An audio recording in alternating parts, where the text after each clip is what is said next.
First of all, welcome to our 4th annual Halloween costume.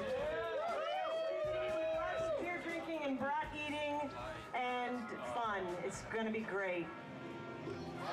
I'm very happy with the way God of War 2 came out. Provided we hit our mark, I was pretty confident that our sales would be better than God of War 1, but I was rather skeptical that our reviews would be. God of War 2, I think at the end of the day, probably equaled, if not slightly exceeded the first, which I was not expecting, and it was quite satisfying. I can't believe I'm fucking doing this. I deserve this one then. This is the final chapter. So I think big goals for me are to finish this off in such a grand, epic fashion, something that is truly befitting of what we've done, what we've set up in 1 and 2. All right, this is for revenge story. God of War 2 ended up being everything we ever hoped it would be, and probably a bit more. It got reviewed very well. I honestly feel like it was probably about as good a game as is likely to be made on the PS2, and I'm very proud that we managed to do that. We're all one big family here at SCEA.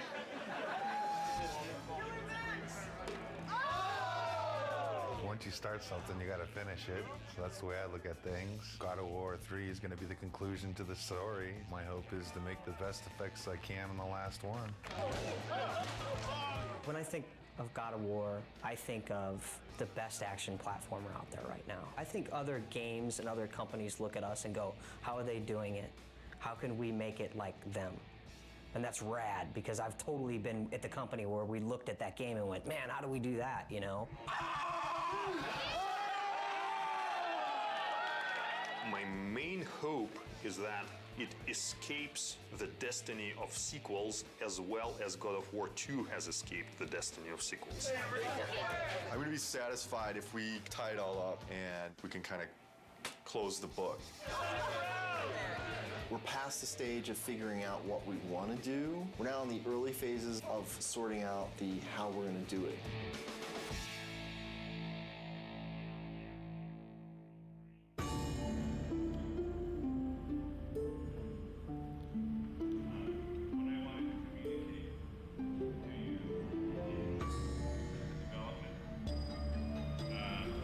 Corey Barlog, who is our creative director, has given us 2-week notice. Next Friday will be my last day at Sony Santa Monica. The bomb was dropped. It was somber and everyone was quiet and no one said anything, and perhaps there was a tad bit of shock. It's killed me because I really want to say something, but it's just nothing you can say is going to come across as anything but you're an asshole. When I heard that Corey was going to leave was kind of annoyance more than anything. It's, you know, it takes a long time to make a successful team as much as a successful product. It's always a pain when a key person in that team decides to move on. First emotion we felt was just shock. Didn't see it coming, didn't expect it. It's like dropping a bomb. Well, it was disbelief, obviously. I thought he would be the last one to leave. Incredibly bummed out, like very, very disappointed. You know, you're never really prepared for something like that, you know.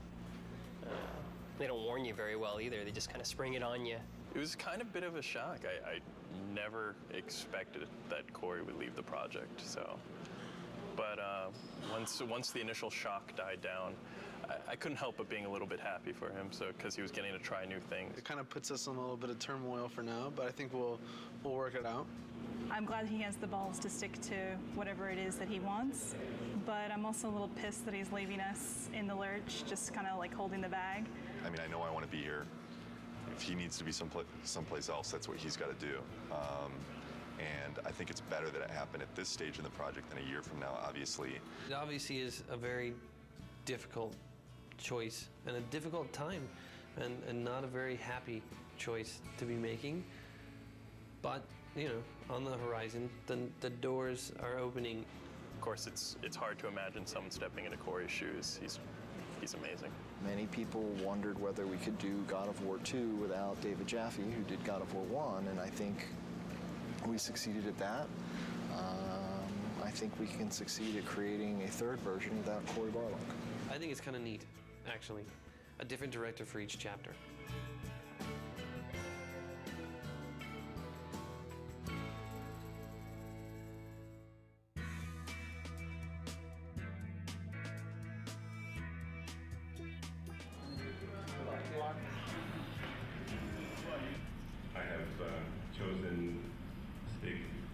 Winston to take the helm. When I became director, there was a very warm response from the team. I got a lot of tons of support, and I mean, so far everybody's been super cool. I look back on how Corey handled things and how Dave handled things, and I draw inspiration. I think the most important thing that I got from both of those guys is the fact that they were themselves. I'm super excited about this. You know, this team kicks ass, you know, and it's said a lot, but this type of situation, the kind of garbage that we've been going through in the last month, as far as I'm concerned, this team's second to none. But Stig is fucking amazing. Stig's a pretty good leader, I think mostly because you're probably afraid of him when you first meet him. The entire team really respects him. Everybody communicates well with him, and he's not unfair with any of his decision makings. From my perspective, he is much more easier to work with. He is much more structured and engineer friendly. One of my strengths is to try to lead by example. Hopefully that filters through to the rest of the team and they're able to approach their tasks with total excellence. All those leads from the last game, those key people, they're in place. And that's really where the personality of the studio comes from. That's where the drive of the team comes from, wanting to critique every element and make everything that's in the game the best that it can be. It really is driven from the leads and from the culture of this studio, and that has not changed even through the turnover. So working on the PS3 is very, very challenging. It's a lot of new technology and a lot of new techniques are required to make a game on the PS3, which means that we have to learn some completely new techniques for writing our game code. It's also a completely new graphics processor, so we have to learn about those graphics techniques and work out how we expose them to the artist in order to make the best possible art and give the game the look that the art team is interested in. We have a similar set of problems working with the designers. People's expectations for games on the PS3 are much higher. They want to see, you know, more enemies and more complicated effects and, you know, more ragdoll physics on the characters and, you know, realistic looking reactions when you hit people. So yeah, there's a tremendous amount of challenge working on the PS3. God of War 2, the team was able to throw so many things into the game and get things up and running and finding out, is that fun or not? The hard transition for God of War 3 is getting all that to work again because we have so much new technology that has to be built. You know what I'm saying? Everybody has to relearn their own personal expectations and their limitations and how they're projecting their schedules and their tasks and things like that. Everybody is counting on everybody else to kind of make accurate predictions on what they can do. It's tough right now because everything's new. It's just so much more involved. That's very worrisome. When are we going to get to the point where we can say something's going to take 4 weeks to do and it's really going to take 4 weeks to do? It's understandable that nobody understands that right now. PlayStation 3, we're able to push a lot more polygons, a lot more texture resolution and detail, so things are hyper realistic. I mean, they're so realistic now that we can actually see pores on skin and hair and eyebrows and nose hairs. You can see everything. We have a lot of work ahead of us. Every character now is like taking 6 weeks, 8 weeks. At least 6 weeks. Yeah, to make one. It's not like before, it's like 5 days we can make one. For me, it's not knowing kind of where the limits are. You can make stuff look so super realistic now, and that takes a lot of time. Whereas before, we really had defined limits. Yeah, it's exponentially more complex. And the other big thing is this is going to be our first PlayStation 3 game, and we're expected to be able to beat games that some studios have released 2, 3, even 4. Gamers are expecting us to have better technology, better art, better visuals, better gameplay. Across the board, they expect it to be better. And that's pretty intimidating in itself. We're going crazy with the detail. When it's done, I think it's going to look incredible. You're going to see Kratos do a lot more subtle movement, more facial animation, things that the human eye just, usually takes for granted, but now we can include all those things. The things that we can actually accomplish are starting to now really become things that are only limited by our imagination. With the new hardware and the new system, we're able to kind of start pushing the player experience and creating like a much more kind of cohesive world. And like, the Titan before used to be in a cinematic and now you're actually like running on the damn thing. So it's like, whoa, we're getting there. Titans, we've never done anything like that. They're pretty crazy. It's insane. The fact that you're going to be able to run around this like moving character and it's basically a moving level, it's pretty insane. From a a programming perspective, they're a big challenge. We designed all of our animation systems and everything to deal with a roughly 2 meter high character Exactly. where, if his little finger twitches slightly, there's not too much of a big deal. Exactly. But when your character's like, 2 kilometers high, then a little twitch in the finger suddenly becomes like a really big deal. The very first moment those were mentioned, I was like, oh, Jesus, this is going to be a big problem. Yes. But hey, I mean, it wouldn't be God of War if we didn't try something we didn't think we could do when we started. Because I'm very proud of this game and you guys, I've invited a storyteller friend of mine to come in our walkabout. So Stan Lee is going to join us today and check out your work. This is such a cool time to be just walking around the studio and looking at things as they're coming online. Every month, we do a walkabout, and it's largely for the team to kind of, review each other's work and, and really compliment each other. It's a big studio now, there's like 80 people here, and really it's impossible to keep on top of everything that any given part of the group has been working on. It's an opportunity for everyone to see what cool stuff has been going on in the studio. It's a good way of making everyone realize that they're part of a big machine at this point. Plus, everything looks better after you had a couple beers. So it helps to make your stuff look better. Everyone's out to get Kratos. These are all, it's Olympus, the gods, and they're all bad. All the gods are bad, except this guy who's tormented. Yes. He's great. His line is, in the end, there will only be chaos. And then the next game you do is called Chaos. That's a great sequel. There you go. Zeus's brother Poseidon. Terrific, terrific drawings. Hera. Yeah. I love to write dialogue. Maybe we could try something new. A video game with lots of dialogue. I'm sure it would sell like a bomb. And I love the way this hand is there. Oh, gosh. Oh, yeah, and then when he moves the hand, we'll like make that to kind of get destroyed a little bit and get all kinds of dust flying off of it. This is one of the best things I've ever seen. Cool. That is beautiful.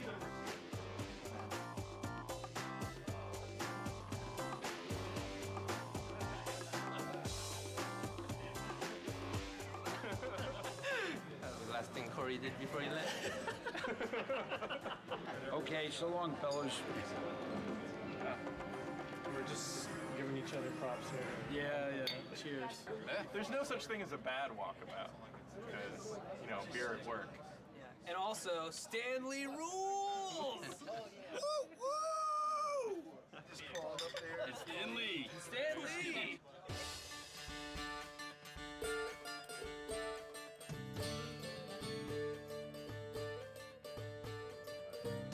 I'm fine with it as long as we make it seem like it's in-game as much as possible. I'm still learning every single day, and I imagine that process won't ever end. And there's so many things that you can learn from every individual on this team. Stig is kind of man of the team, very easygoing, very casual, but he's also extremely intelligent, very thoughtful. I think the thing that's been successful for him is that people just want to help him out. They just want to make a good game. Stig just keeps pushing along. He's got 2 brand new twins at home, and yeah, it just keeps on He's got this other baby, this big baby on his back right now, so he's doing great. Since last Halloween, we made a lot of progress. We've got the story of the game done. We've got the whole design direction completed. 3 months from now, we're going to be doing our press event. Everyone gets to go home early! The first couple times when Stig addressed the team, it was so clear how nervous he was. He would kind of stumble on his words, and he'd literally, turn red, like a stoplight. It was really kind of endearing. But then to watch him sort of evolve, and honestly, I think I was a little bit concerned that, our game director is our public face. We actually gave him, some media training, and Stig actually asking people, he says, honestly, I don't want to think about all this stuff. I just want to be myself. Is that okay? And they said, you know what? Absolutely. That looks good. Oh, wow. That's how tall Kratos is. He's probably closer to the size of this guy. Will is our stand-in Kratos when Kratos isn't here. I'm about as close as you can get. We picked the venue and the location for the spot, and we brought all the media here. We have something like 60 people here from the media. I can't wait for them to see the actual gameplay. These guys are going to be thrilled. Love Kratos. Kratos is hot. Be nice to see if he ends up a god or destroying Olympus. I do love the violence as well. You know, the women are very beautiful in the game as well. I can't wait to see what new characters they've brought to us, what new enemies, and I'm really excited. I also want the sizzle, you know? Maybe we can just focus it in a little bit more. We can play with that a little bit. Yeah. The development team has worked so hard on this project, so it's really fun to see when all their hard work comes to fruition. I'm going to get through the first couple slides up here, and then I'm going to start to walk around. Nobody has seen the gameplay outside of our studio, so this is going to be the first time. Want to get this over with. I'm nervous, but I'm also excited about this. I think we've got something really cool to show. I'm looking forward to seeing people's reactions. Can we play it? This is our first big kind of press thing. There's definitely some nerves with that. Anxious. I'm definitely anxious. The best thing that could happen today is people think it's awesome. You know, it totally kicks ass. The worst thing that could happen today is that people just flat out think it sucks. I don't think that's going to happen, but you never know with these media people.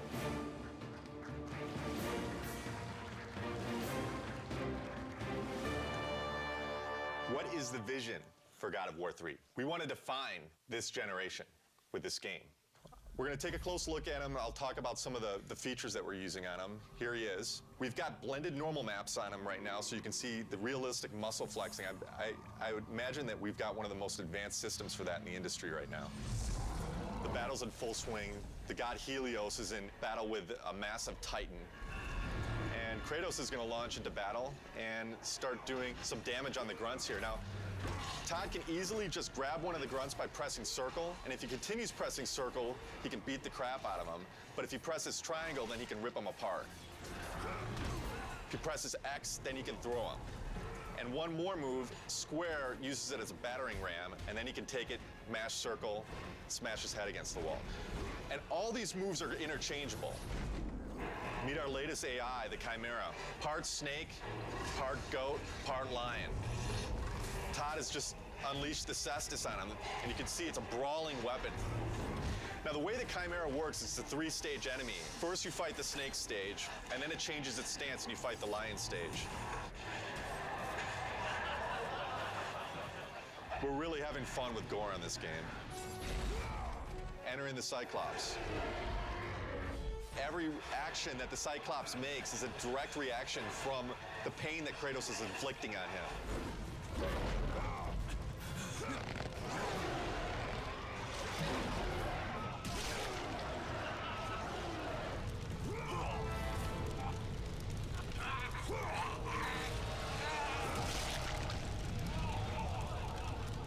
Well, that's our newest upgrade, the Helios Head. It can be used to reveal secrets.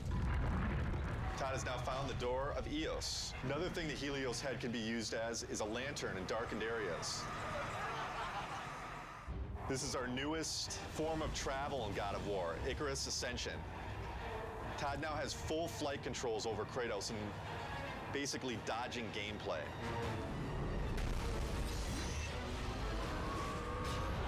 That's it. Oh my God, fantastic. It was great. It was phenomenal. I mean, like, I thought that I had a concept of what it would be like, but this pretty much blew everything completely out of the water. We're putting a lot into this game. I said I think this game needs to be a defining game for this generation, and I truly believe it will be. I can't comment on what the future holds for the series because, you know, I'm focused on God of War 3 right now, but this is God of War is, this is it. This is the end of the story. We got a lot of work to do, so there's no time for relaxing, that's for sure. E3 is obviously a big thing. We got to get this playable to the public, what we just showed on the demo here. We're in pretty good shape for that, but we got to get the game done. We still got a lot of work left to do.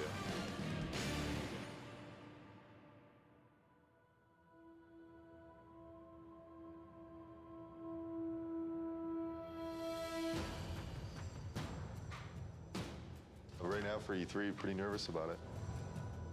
Nervous, I mean, think nervous isn't a bad thing. You know, you should be nervous.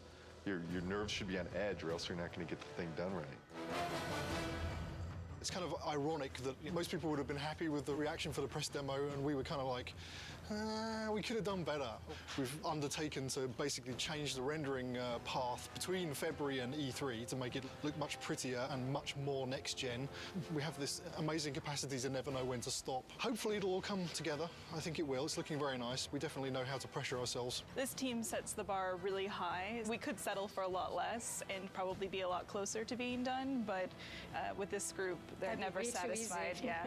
We never do things the easy way. Personally, I'm worried, but then I think it's good that I'm worried because that forces me to actually get this shit done. Good. There's definitely pressure, self-created pressure, and then pressure from other departments just to get everything done. We're all just trying to do our best. I think the most pressure we get is from ourselves. Every team is always looking at the other team's work and commenting and critiquing.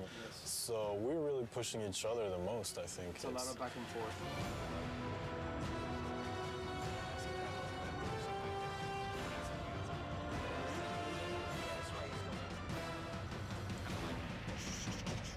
The following week, it's absolutely nothing moves because we're going to need to take every freaking second to make sure it's stable and we are at frame rate.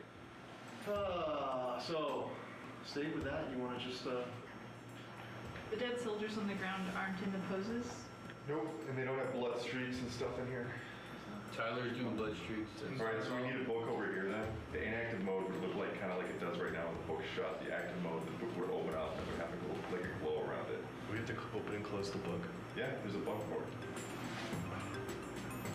Wish I would have known that when we built it, because we didn't build it to open and close. Wait, you need the book to open and close? Yeah. There's no limit to good ideas, but there is a limit to how many of those good ideas that you can actually implement. And even if you make decisions and you make progress on things, it doesn't mean that you can get all those things done. We need to be able to tell people this thing is active now. Can we remove it for E3? Are you serious? No, I'm not. I mean, there's a lot of other shit here to get done besides getting a book to have in and active states. Let's say we don't do the open and close for E3.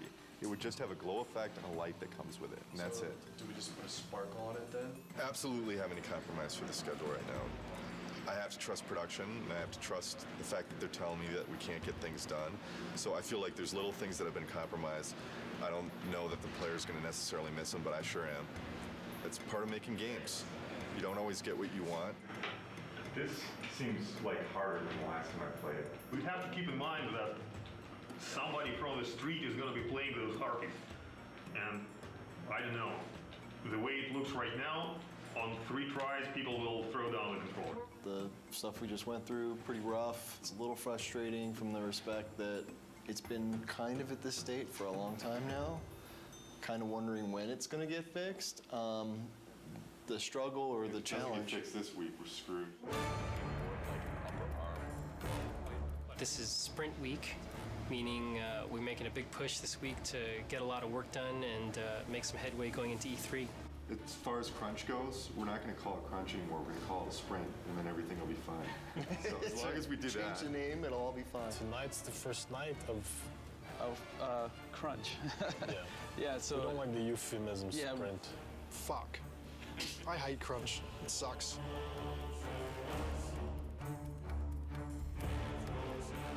Right now, I'm creating a new build, and hopefully that will enable the rest of the studio to then continue working on the awesome content that they're creating for E3. They're definitely waiting on me. Definitely.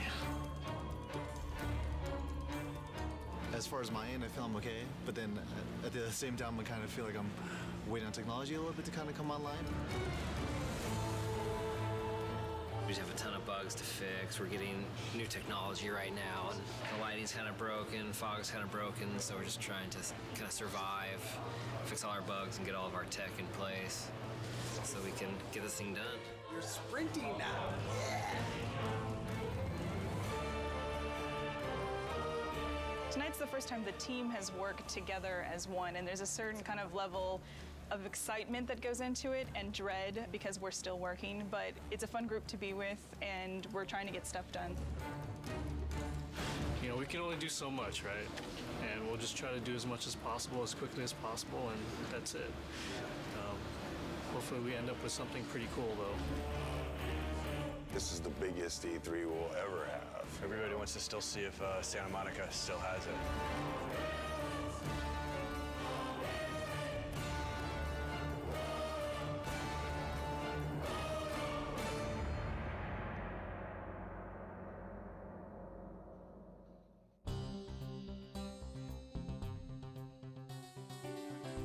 Last 2 weeks have been very, very intense. I actually got here this morning a half hour before the shrine actually opened to deliver live code for what we're playing this morning. I didn't have that code until yesterday afternoon. The Sony press conference is their big moment, 2 hours to like show all the new stuff they have.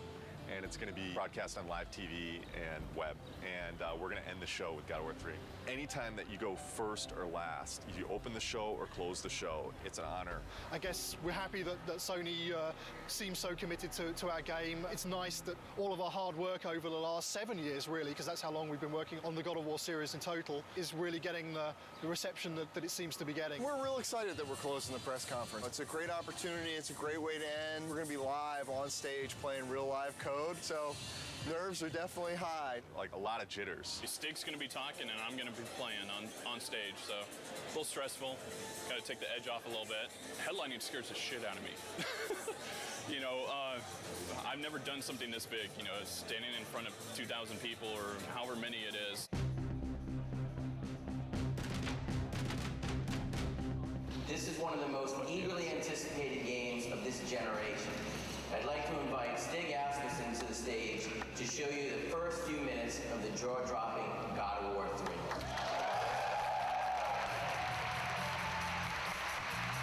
We at Sony Santa Monica Studios are excited to be able to present this live demo of God of War 3. God of War 3 is the final chapter in our fantasy trilogy, based on the dark side of Greek mythology. Now our design director, Todd Pappy, will take point on the controls, and we'll get into our demo.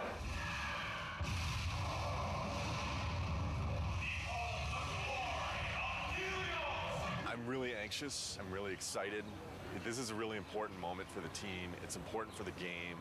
I hope that we make the impression that we always strive for.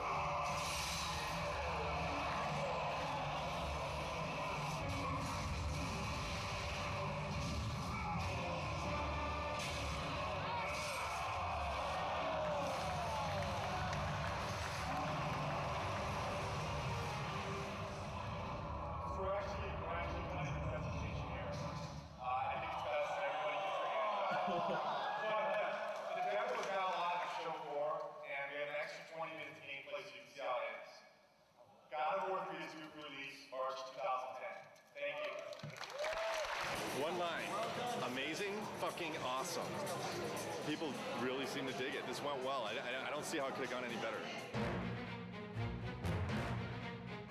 Well, I'm kind of glad that E3 is back. It's pretty exciting. It's been a couple of years since there was a really decent-sized E3. It's always exciting to have your game here. This is what we work for. E3 is like Christmas.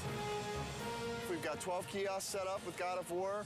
We had a great time last night setting it up. It was actually, we got there, the Sony booth was relatively quiet.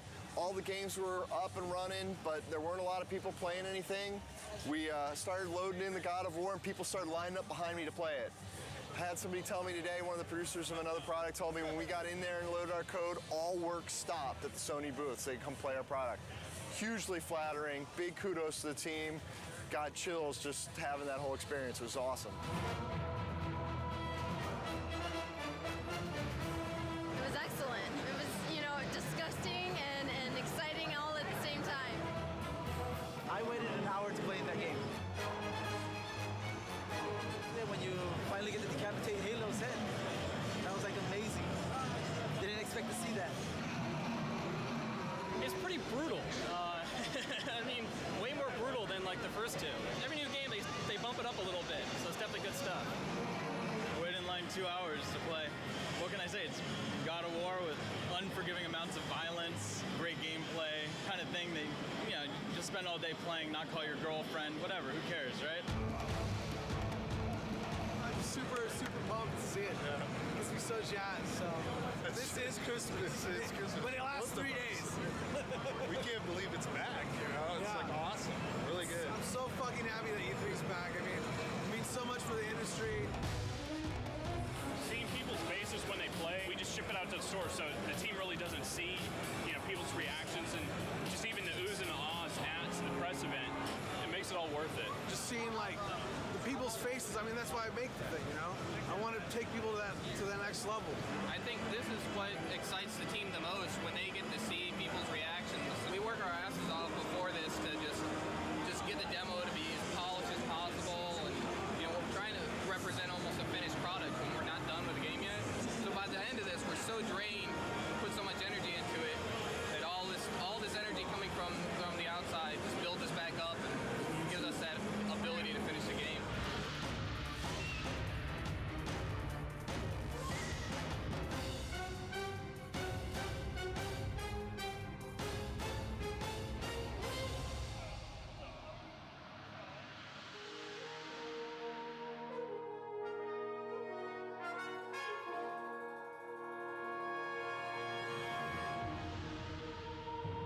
E3s was a huge milestone for us. A lot of publicity, a lot of great feedback and great exposure. E3 was awesome. I have to say it went very well. Seeing all the fans and watching everybody play totally put us in a different mindset coming back from that. You really get locked up and don't really see people's reactions working on something for so long, and going and seeing people line up for your game, that's more than you could ever want, you know? It's just kind of invigorates the coming on stage and wanting to put your heart into it and make it even better. I think we did a good job with it at E3, and that shouldn't be our high point. That should be like our midpoint.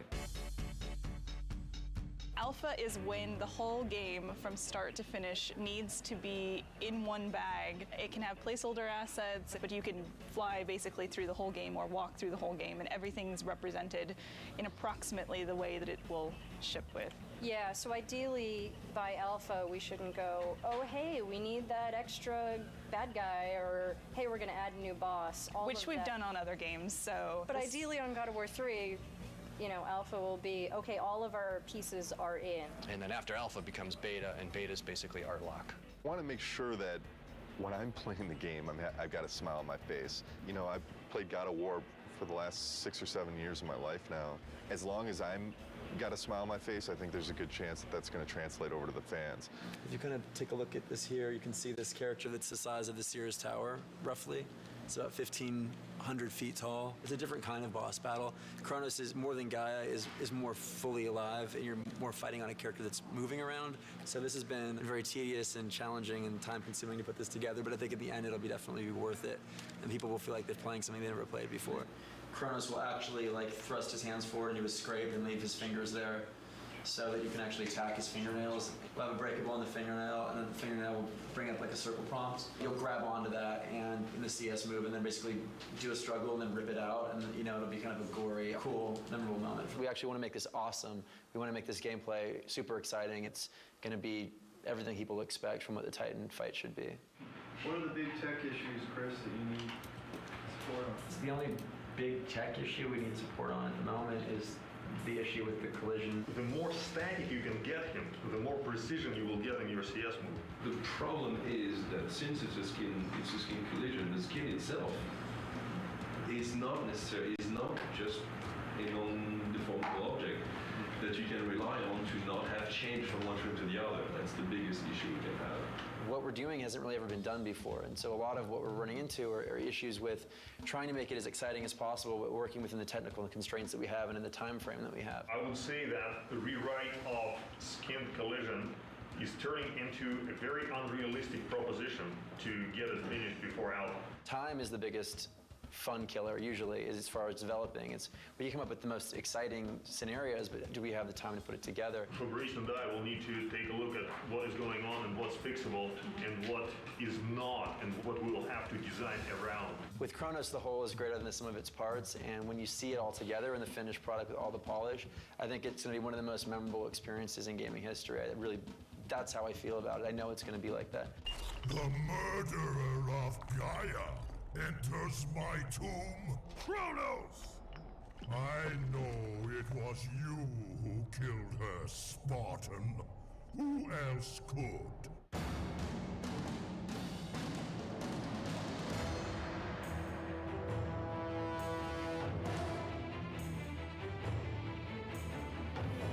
About a month back, maybe 6 weeks back after Alpha, we were looking at the end of the game and we felt like there was a lot of fighting and it didn't really tie into the story. We had a couple brainstorming meetings and we came up with this idea that it would be really cool to go inside Kratos' head. Because that's where the struggle is really taking place. The story's really never done until the game ships. And we're always tweaking it and modifying it. But I really like working on the story. Kratos is going to have this emotional struggle inside of his head.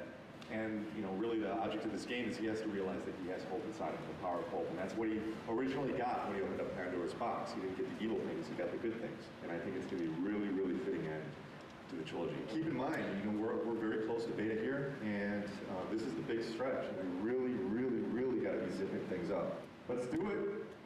That's all I got. That's all I got.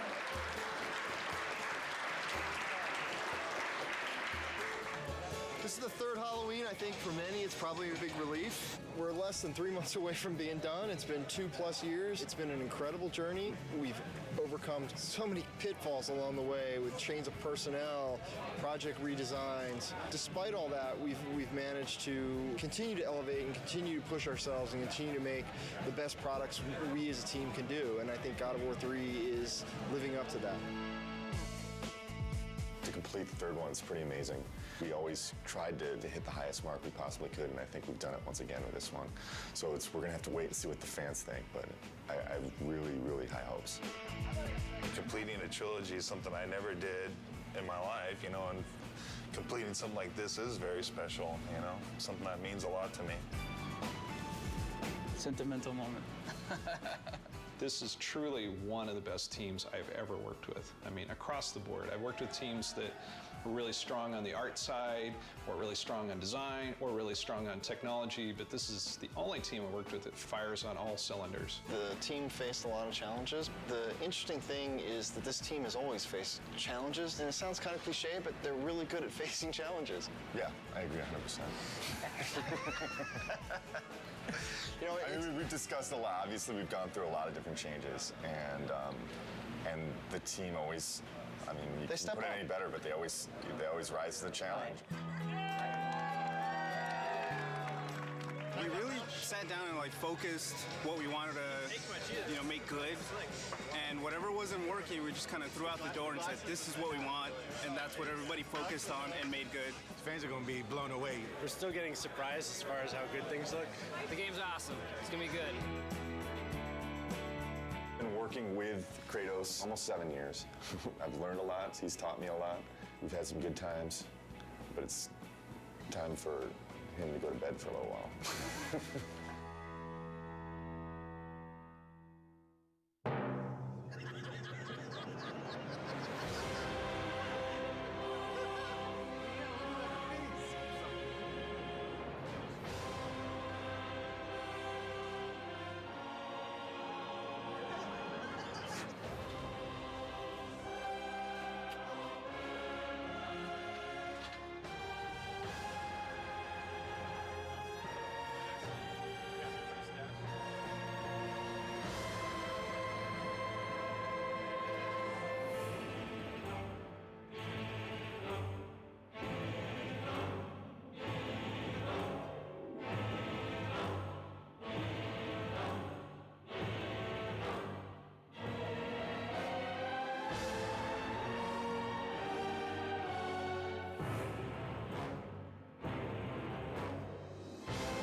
We're over here at Leo's desk, and we just, you want to say hi, Leo?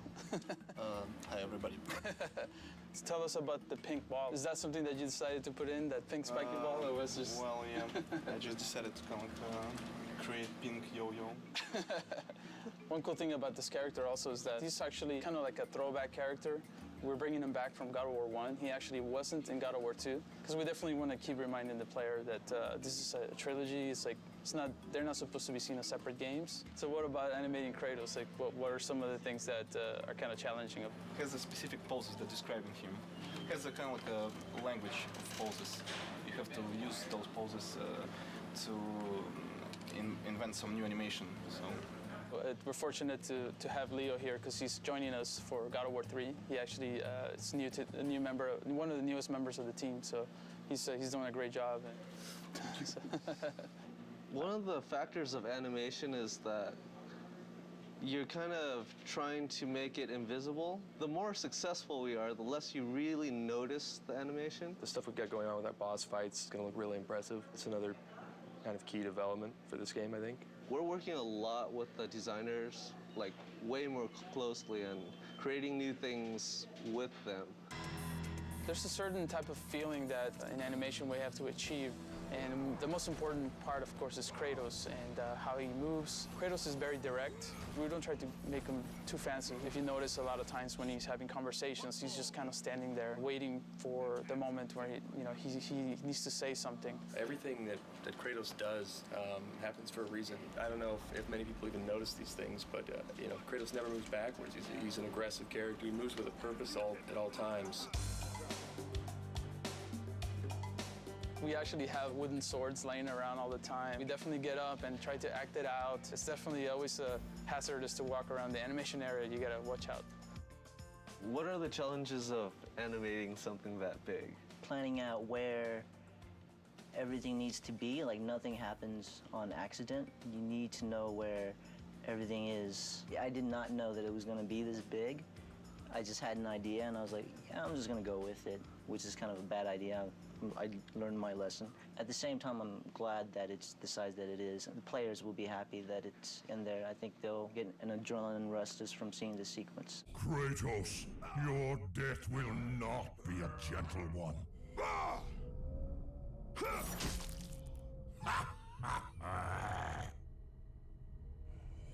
Ah! My eyes!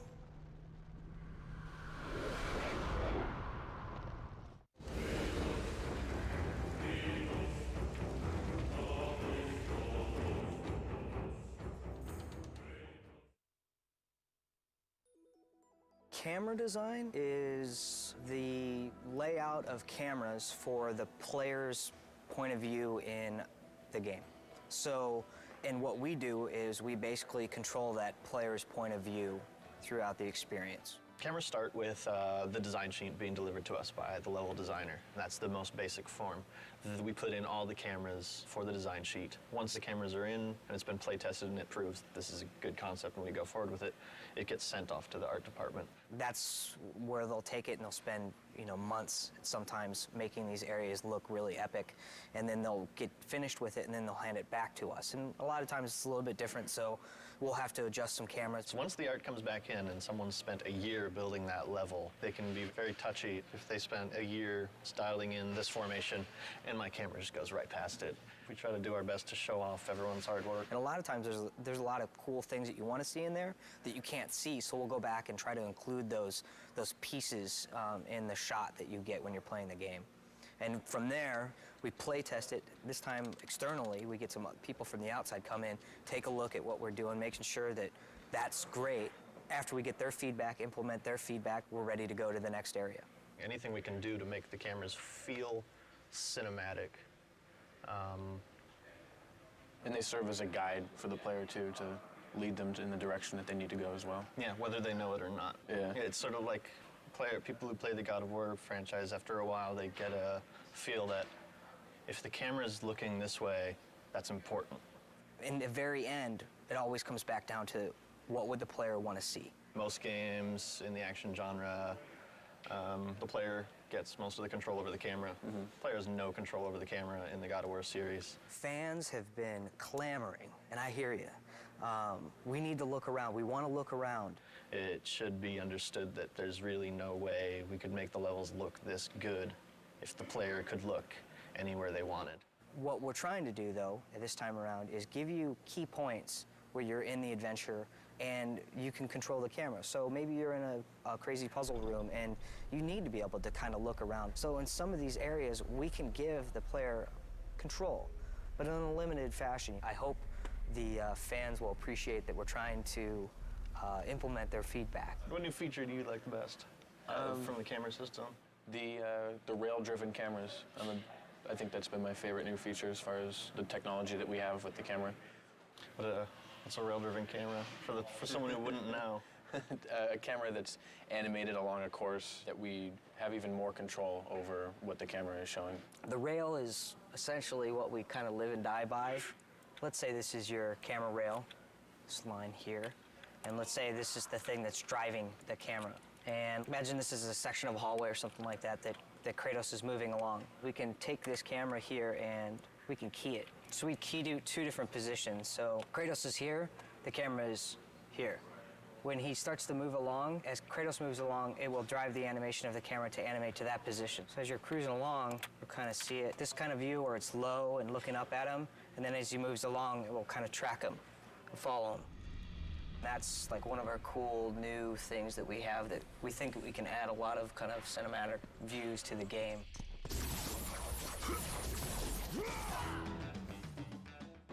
This is a perfect example of combat cameras right here. Here we're in a room, there's nobody to fight yet. And you can see we're taking a lower angle here. And as we come here, we'll trigger the spawning of a bunch of guys, and you can see the camera is gonna lift up so we can show more of the action. And the framing, we're gonna fit Kratos more towards the middle so you can see what's happening in front of him and see what's happening behind him. Try to give you the best view as possible for all the different combat actions that you're gonna be taking. So this is an untextured view of the Olympus base. This is what the artist put together first before he assigned any lighting or textures to it. Well, you can see these green boxes.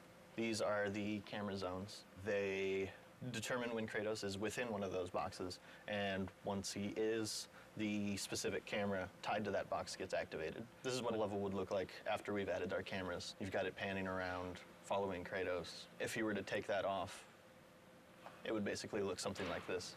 Very basic, not much excitement.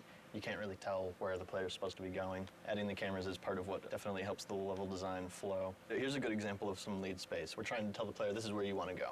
Jump to this block over here. Once he's done the proper move, we zoom in, get him prepped for this nice shot of him making the leap, and then we transfer to another camera that shows him where you want to jump next, which is from here all the way down to there. So, and then he makes that jump. This would be an example of one of the vista shots we try to do in the game, which is you've got some really amazing piece of scenery in the background that the artists spent a lot of time building. So we want to get that into frame.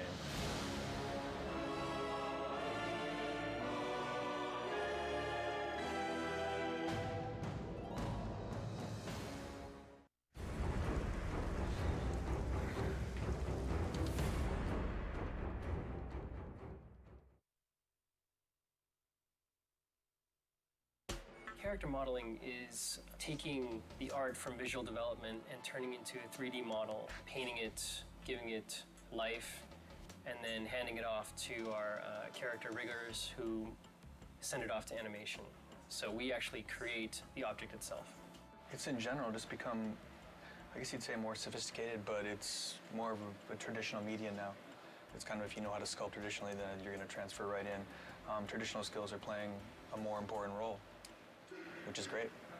Do you feel that you channeling the great masters of art history to help you achieve a new level? Raphael, you know, they speak to me. Really? One of the big things that I was looking forward to doing is nasty stuff like this, because before this I'd been doing more technical stuff, more like realistic humans. Doing realism is fun to a certain extent. It's more fun to do something that's slightly realistic. There's more artistic license as far as where you can go with it. With realism, there is no artistic license. Creature design is kind of the most exciting thing. Like Peter was saying, artistic freedom, and just you can do kind of whatever you want and you push things. I mean, that's what the great masters did, so it's just exciting to work on that kind of thing.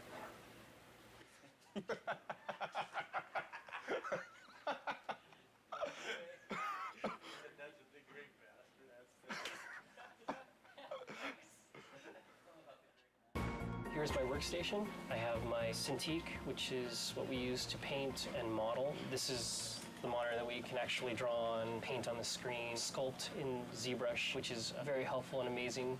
And then on the left of me, I have my standard monitor where I usually keep my reference. We're able to give metal a kind of specularity that we couldn't before. Scratches, blood, a real shine and realism that we couldn't deliver on the last project. We are working with a lot more polygons and a lot more textures on our project this time, per object.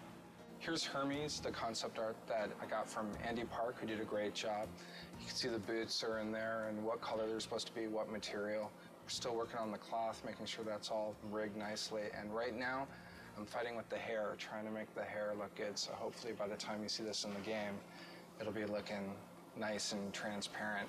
So here we are starting him out in ZBrush and adding a lot of the little detail. Say if you wanted his skin to bulge around these straps, it would be really easy to go ahead and just add musculature in here. Today you may defeat me, but in the end, Kratos, you'll betray only yourself.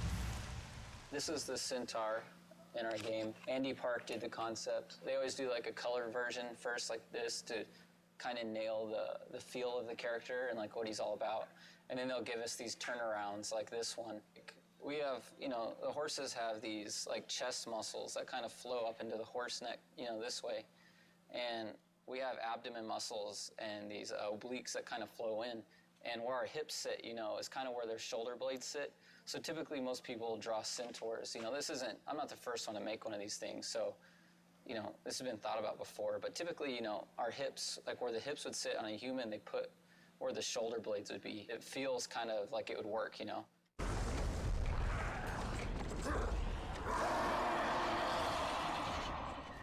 Kratos was created from scratch simply because we weren't sure where we wanted to go in the third game, if we were going to change him at all, or if we were going to maintain the PS2 silhouette and essentially the same exact character. We felt like it might be an opportunity to really make some changes to him, considering the level of fidelity and sophistication in what we could create now on the PS3. We started out way out there. 2.5 years later, we decided that he looks like the PS2 model. So we're back to where we started, but it's really coming together, and it's right for the game. Kratos is a very heroic, very stylized silhouette, a very thin waist, very broad shoulders. He has kind of a swimmer's build on steroids. He's 8.5 feet tall, and he has a head the size of a 4-foot-tall person. His waist is probably thinner than all of our wives. He's a trippy-looking guy, but he reads really well in the game. Basically what I'm working on now is we've got an upper body and a mesh that the art director, as well as the director, really like. So now it's a matter of creating a blend map, which is new technology for Sony Santa Monica, in that we can do expressions. Basically, I'm just creating the rage, sculpting him looking angry, and we'll be able to blend this new facial expression into the current model. So we can go from here to here. The satisfaction comes in seeing him in the game saying, wow, that's him. Only look, you can see his veins and you can see him breathing. And it looks better than the cinematics. That's kind of that's the satisfaction. Son has returned. I bring the destruction of Olympus! Cadence Crow, in the opening cinematic, flies down and ends up landing on this hapless victim. And as he's eating the guy, he rips the eyeball out of the socket. So it's especially juicy and nasty. Later today, I'll be working on the vein that the eyeball's attached to. So maybe the crow can wrestle the eye out and really get some good squirming going on in the audience, sort of thing. The way it works is that you lay down your base color. For example, with this guy, you get a good skin tone going. And then from there, you add additional details. Like with this guy, his main details are the cuts that he has and then the dirt that's added.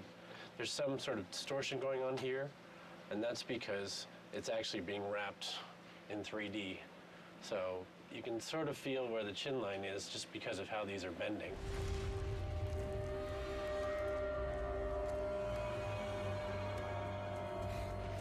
This is Hercules, and he's wearing these cestises, and basically they're these huge gauntlets. Just trying to get across the fact that he's kind of like this aged warlord. He's not a super fresh young guy, so he's got some fat to him and some history. He's basically Kratos' brother, so a lot of the visual elements that he has, I think, parallel what Kratos wears. The really fun stuff was sculpting his flesh and his muscles and whatnot. Like, this is a final concept image, but we take it a step further and put a level of polish on it that isn't there, because once it's here, this is a beautiful painting, but once it goes in the game, it needs to be perfect at every angle. Every angle you look at it has to be a great piece of work. So it's you have to go in and you take this and you take everything a step further, and you know there can't be any mistakes. Call it my 13th and final labor. Soon I will become the god of war and claim the throne for myself.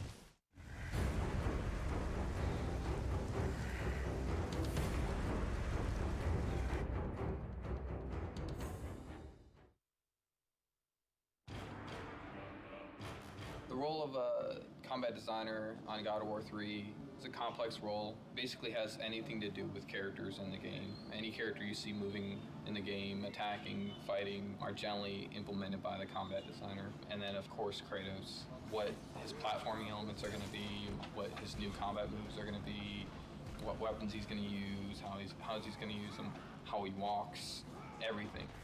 I'm here with Jason McDonald, who's a senior combat designer on God of War 3. And we're just talking about the new features that we have in the game and what we're trying to add to the God of War franchise. Well, we've got some of Kratos' items in. He can grab a head and he can light stuff up. Now that we can play with lighting in God of War 3, we can make the entire room dark, have enemies that are attacking you in the dark, can't be seen. And when you light them up with the head, they light up for a limited amount of time, so you can attack them while you can see them, but then they are constantly disappearing. You get to parts where it's completely pitch dark and you hear the guys scream in the background.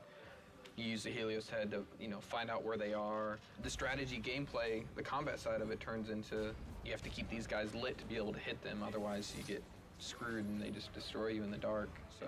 Definitely something we couldn't do before, just because we didn't have dynamic lighting to the extent that we have it now. So we got the combat grapple in. We tried the grapple stuff in God of War 2, but since we were limited on memory and animations and things like that, we just couldn't do it, and if we couldn't do it well, then we weren't going to do it at all, so we just didn't do it.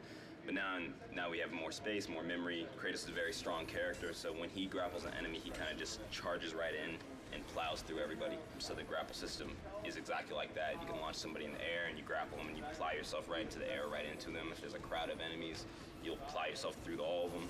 Hey, I'm at Brian Yu's desk here. He's a senior combat designer on God of War 3. For this particular boss, which is a huge scorpion, you want to make sure the presence is there and the player will feel the power of the attack. Usually for attacks for boss character, you want them to be really recognizable so the player knows it's coming, because if the player cannot recognize the move and react in time, they get hit, because it's boss character, you will take a lot of damage. So it's not fun, if you don't see the attack coming, you're being hit. So that's something that we try to work really hard on. I'm here with Jason DeHarris, combat designer on God of War 3. And we're just looking over some of the rideable stuff that's early in development. So how do you think it's going? It's all right in terms of Kratos. He still wants to kill this beast that's in his way to his ultimate goal. So it's not really his friend, so he's not really telling it to attack. He's just trying to kill it, and then the indirectness of that is the Cyclops reacting to his pain pretty much. But then there's a challenge of making it feel responsive as well. So I guess it's kind of disguising that responsiveness with the pain reaction. So even the pain reaction is really a hit, actually. As you can see, we got a bunch of grunts on screen right now. And when you're fighting all these grunts, like taking them on, doing a special move or, grabbing each one and killing them, that can be kind of slow. This will be an awesome tool for, like, you see the Cyclops in there, and you're just like, I want to get after the Cyclops so I can jump on his back and do tons of damage and kill these guys quicker. But just like any other feature, we have to prove that it's going to be fun and good. And, if it's not, we got to get rid of it, because everything has to be fun.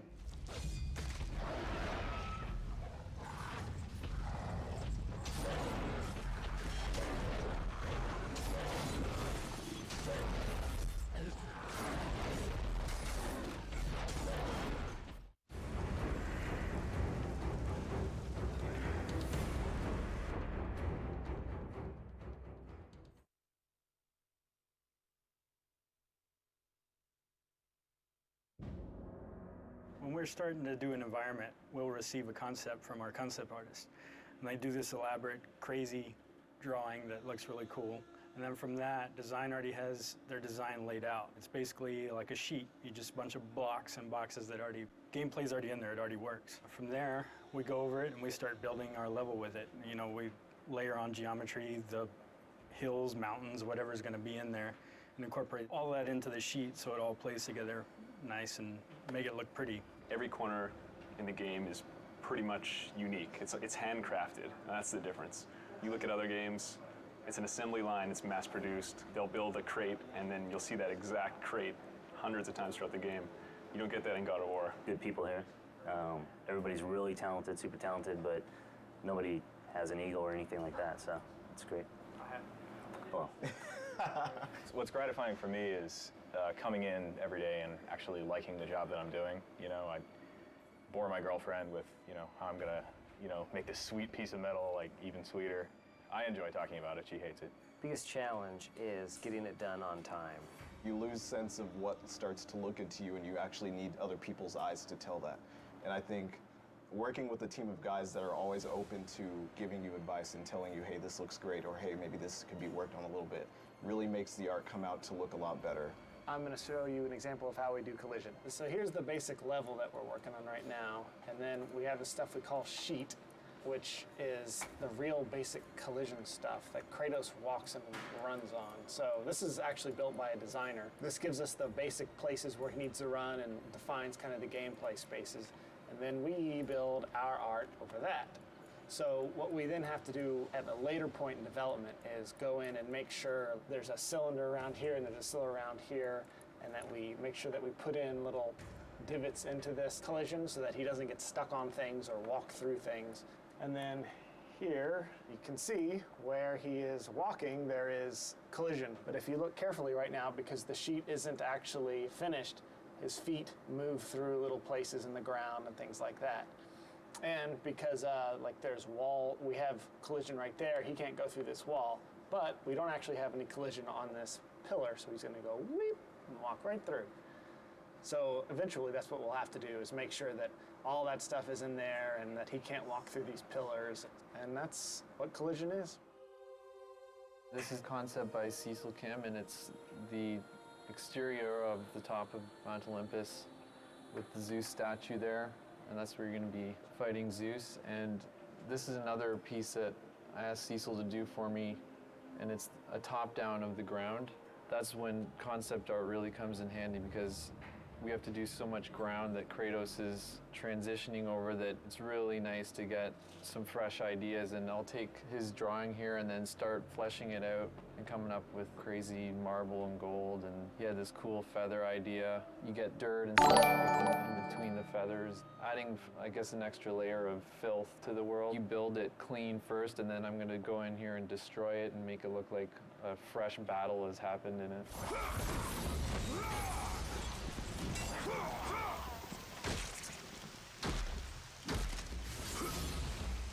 Here's an example of a piece in Tartarus. This is a gate that basically raises up on these chains from the side. This is a pretty detailed piece from what we would normally get from a concept artist. We'll get, you know, big vista shots, and then if it's an important piece, we'll get something like this to sort of detail out what it should look like.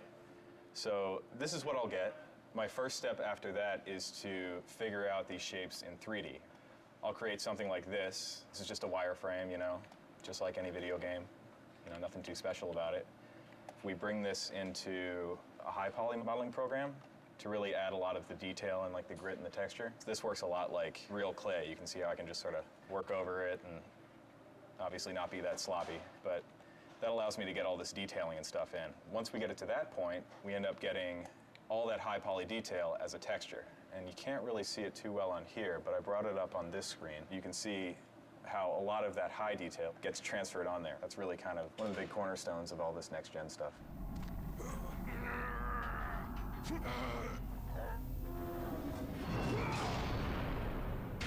This is one of the Hades levels. You can see right here, it consists of a large room and then a series of halls with little torch things in there. This is pre-lit, this is just the polygons. In this game, we are pushing a lot of polygons. The environments are At least this one is probably twice the size of a God of War 2 level in terms of polygons and probably 4 times larger in textures. If you look at the screen here, this is the level after it's been initially lit. You see we have a nice bloom going on now, which we just got. So you can see the softness that you have along all the lights. Before, lighting used to be really harsh. The bloom just gives it kind of this real world foggy effect. Just gives the scene a nice softness to it. Gives it kind of a cinema quality. Eventually his lighting will match the environments and it'll look really nice. What I've been working on lately is building the environment for a movie trailer. So it's been a little different than building a regular environment. I've imported the camera and I scrub through what the camera's going to see, and I just make sure my environment fills in all the gaps. This is the base layer of what will ultimately be a pretty dense forest. This is constantly what I do. I'll just scrub through the animation, see where the camera goes, make sure I have enough detail in certain areas. If I don't have enough detail, or if you see obvious seams, I'll either cover those up or I'll consider how fast the camera's actually flying through this, and will it all be blurred out anyway, and I won't worry about it. This scene is a little more detailed than a regular environment would be, just because it is a rendered movie. So that's the end of this camera, and then it continues on.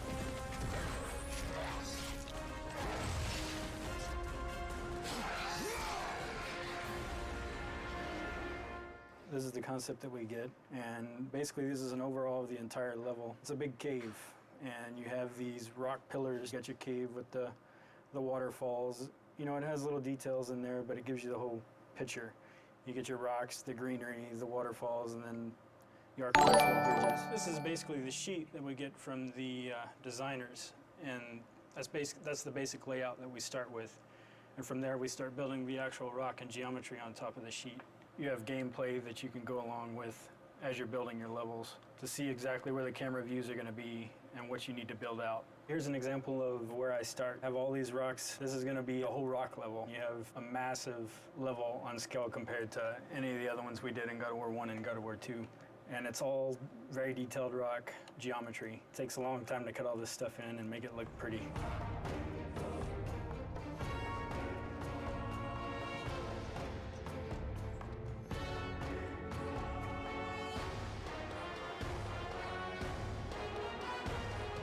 Here we have the original concept art that was for the grate that I designed and modeled in 3D. So here in ZBrush, obviously, I added some rope detail. Whether it was a rope or not in the concept, it looked I tried to get as close as possible, so I just assumed it would be a rope.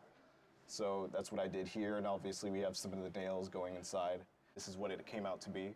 We knew we wanted a different color than what we had in the original concept, so you notice the color is a little different. We could actually bring it up to the PS3, and we can take a view of what it would look like at game. So back here is like the original model, and then here is the detailed version of that.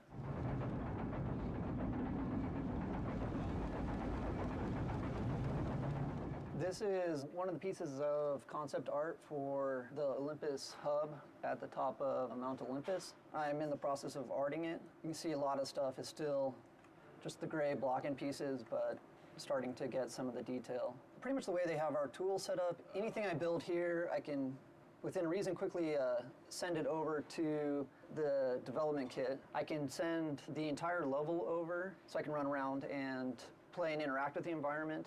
I can also take chunks of the environment, send them over just so I can kind of view a specific section that I'm working on. Still a lot of the gray areas I need to go in and fill in the details. You can see this down here still all needs to be done. This is kind of our art sheet version, which kind of block in the basic shapes and spacing and everything.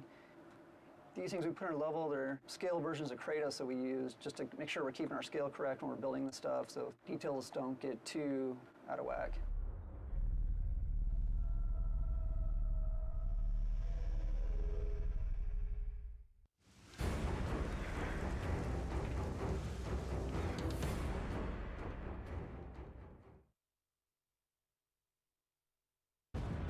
To me, level design basically is creating an interactive narrative within each level that the player can engage in and essentially play through. Level design is taking the story and premise of the game and then translating it into a more tangible form that the player can experience. Basically kind of figuring out how to lay out the gameplay to always have the carrot dangling in front of the player's head and kind of get them to the next part. What do you think? I think that sounded amazing. The script is pretty well written out, so you get a really good written description of what's going on, like what Kratos is doing, what's happening in the story. You just kind of go from there. I get a lot of flack because I say that we put the fun in the game, and I think that's really what we do in a nutshell. One of the greatest things about game design is that you're able to take an idea that's in your head and make someone go and experience that. We have so many tools in this universe and so many tools as far as what the game is built off of that we can pretty much do what we want. You know, we're limited by our imagination, and I think that's one of the most fantastic things about working on this project. As a designer here at Sony, you can't just be good at one thing. It's really in our hands to do it all and do it well. We often try to integrate the puzzles into the exploration of the level and with the combat. You're going to have a lot of games where all of a sudden you're in your fight mode, and once that's done, then you're in your puzzle mode, and it almost feels like you're playing two different games.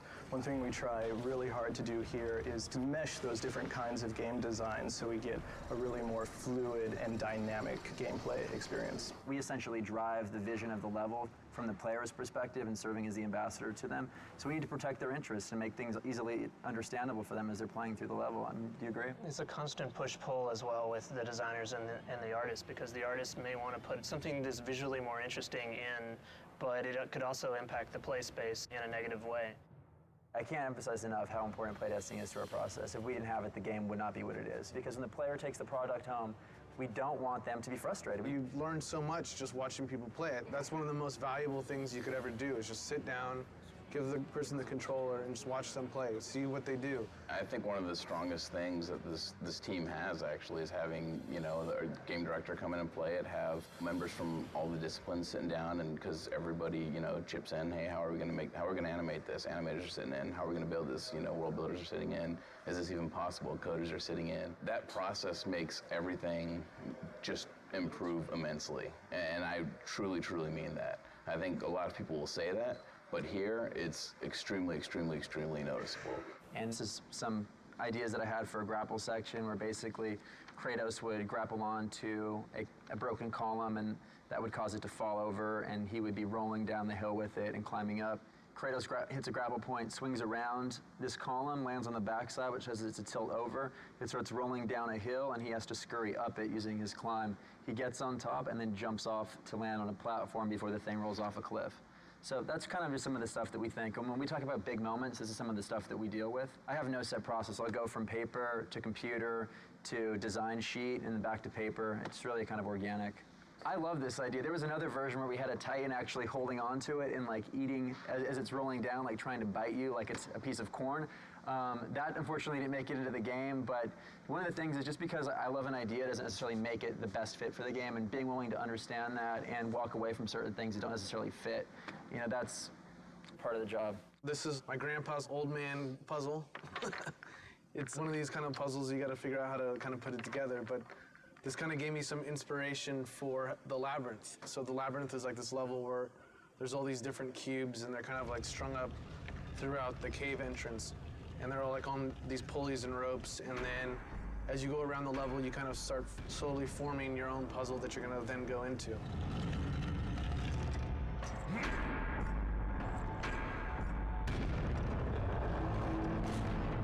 We came up with this idea for Gaia coming up to this rotunda where, you know, Zeus and Kratos are kind of having their last epic fight. And the player's thinking, you know, it's, you know, mano a mano, they're just gonna be battling, and then Gaia kind of comes into the picture and then ends up actually like physically ripping the whole building up and then like looking at it, and then you guys start fighting inside of it. She comes up and then like rips it off, and then she, you know, comes up and crushes it and takes it apart. At the end, you guys are like fighting inside of her, and you end up killing her, and then she kind of blows up and crumbles all over Mount Olympus. For me, it's always like so amazing to be able to imagine this whole kind of crazy scenario, this whole world in your head, and then you're actually able to make it.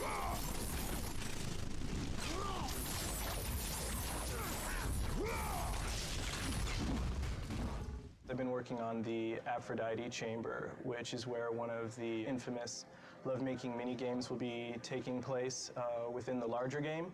This is the preliminary room that I brought up in Maya. Roughly what's going to be happening is Kratos is going to be going through a hallway here where he's going to come to this room. There's going to be a bed in the corner with curtains drawn. And as soon as he casts them open, he's going to see Aphrodite with two of her very lovely servant girls who quickly run away. She's going to go into the bed for a little hanky-panky. And we see the servants are very happy right there with what's going on. After finishing his job, Aphrodite is kind enough to draw back this large curtain, which will expose the portal, which will lead to another section of the game. So that's generally an idea of how we mock up an event relatively quickly so that we can assess how the gameplay will be, and then we can forward that off to art so that they can make it pretty. And this is some of the things that concept art has done. This is the bed right here that you saw. It looks a little more fancy than the blocks that I've been using. Once that's done, I will implement them into the game and everything will mesh together perfectly.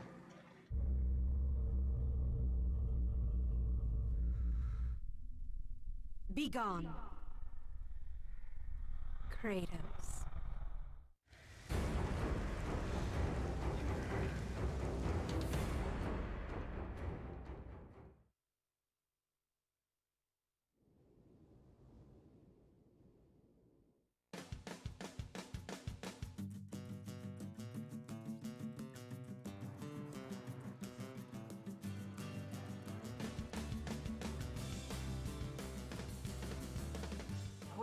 San Diego this week capturing mocap for cinematics. Stigmeti and I came down here about 4 months ago just to tour the facilities. It's really impressive down here, actually. It's a big stage. They do full body mocap. They can do hands and faces down here, and they have a ton of crazy toys. It's amazing that we have this facility that Sony owns that is basically at our disposal, and the teams here are really great. We're suiting up. Getting her suited up for the day, yeah. Velcro custom suit we get made specifically for motion capture. We have some colored panels on there just to accentuate the actors when they're out there, just to make sure that we can see exactly what's going on instead of having an all-black suit with the all-black floor. And this is the Gumby suit. Ready to mocap. Mocap is basically markers in space that are seen by cameras. They're calibrated to be able to be triangulated into a certain point in space. It really serves as kind of a basis for us to layer animation on top of. Got a little coffee. My shades on. This is how we do LA mocap. Body twist, ankle and knee. This is called the ROM, or the range of motion, where we show all of our flexibility and bendability of our body so that the computer can track our markers. Gaia and Titans are going to be climbing up Mount Olympus, so this is our Mount Olympus right there. Don't try this at home, kids. As much as I've directed before was with my little sister and my little brother when we were kids and our parents had the video camera. But it's fun. I think if you know what to do and you can communicate with people honestly and you know what you want, they love it. And people are having fun if you are.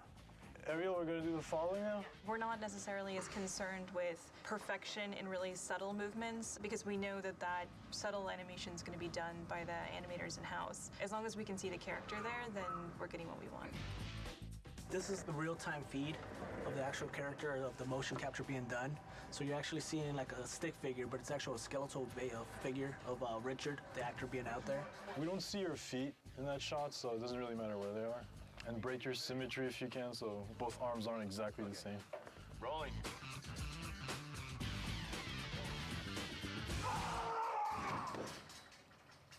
All right, thank you. That was good. Yeah, what you're actually seeing here is the mocap actor actually driving the Gaia character in real time. So, Hair down. It's definitely amazing technology. Take two, ready. Rolling. All right, good, thank you.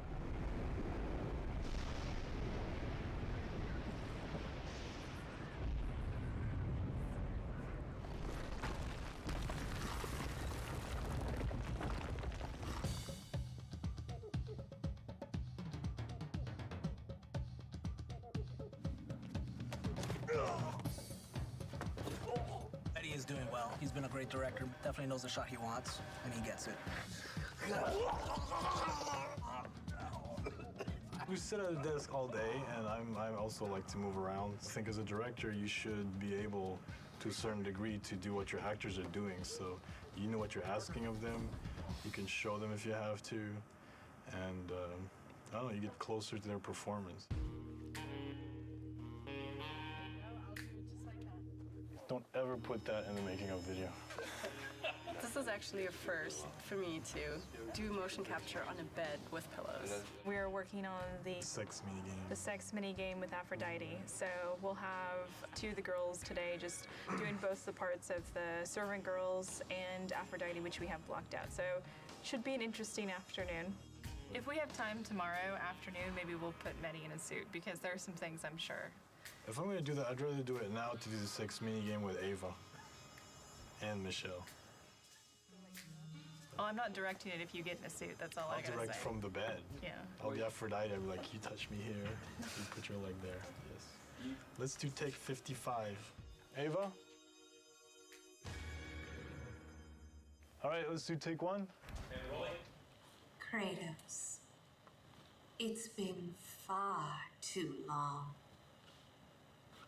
Even though you are no longer the god of war, you can still share my bed. Come, Kratos. Let us forget all about Zeus for a while. You know I cannot. Ah, is that what has you all worked up? You are trying to figure out that bridge contraption out there. Please do not deny me this one last pleasure. That was great. Cut. Ah, is that what has you all worked up? You are trying to figure out that bridge contraption out there. You men and your toys. Exactly. That's good. I think for casting for this, Mehdi found people who were good with their body in terms of motion. We picked actors that had to be comfortable with a little bit of stunt work and a little bit of naughty work.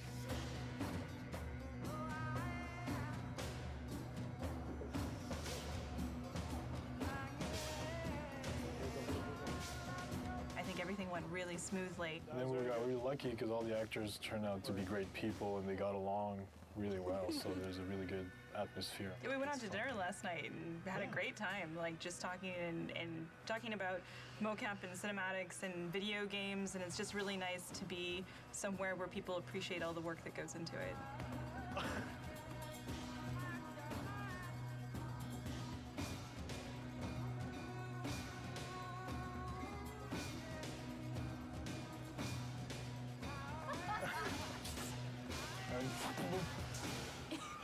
Exactly.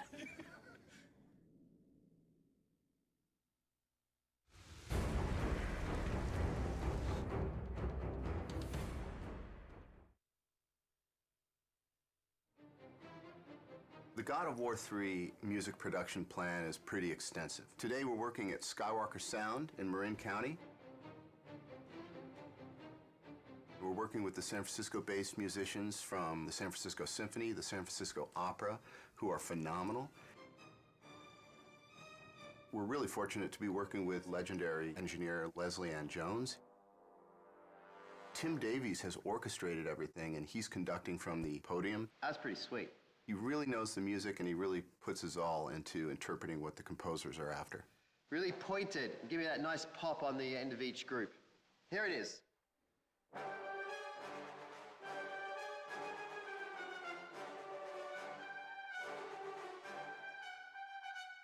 Beautiful. Thank you. The music originally comes in from the composer in what we call a mock-up, which is basically he's using his synthesizers and samplers, and we call them fake strings, fake brass, fake choir, to assemble the composition. And then once it's approved, it comes to me to translate that and put it on paper for the orchestra. It's damn expensive to have an orchestra sitting there, so my job is to make sure that everything's spotless on the page in their language. When dealing with an orchestra as a conductor, I think 75% of it is your rapport and how you can interact with the musicians, getting them to do what you want in a highly stressful situation, making it lighthearted enough that no one freaks out, but you got to keep it moving. Give me everything you've got on those crescendos at the end of each phrase. Here it is. They're a pack, and they need a leader, and they're all brilliant musicians, but there's something about when you put an orchestra together, they need that focal point, that one person that they follow. These are pretty nasty swells where you got the flutters and everything. Feel free, if it's going to be smoother, to hit the note and then start the flutter later. Okay, here we go.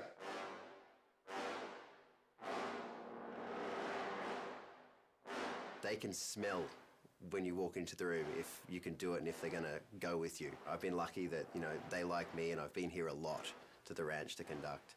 And, you know, it works really well and they're a great orchestra.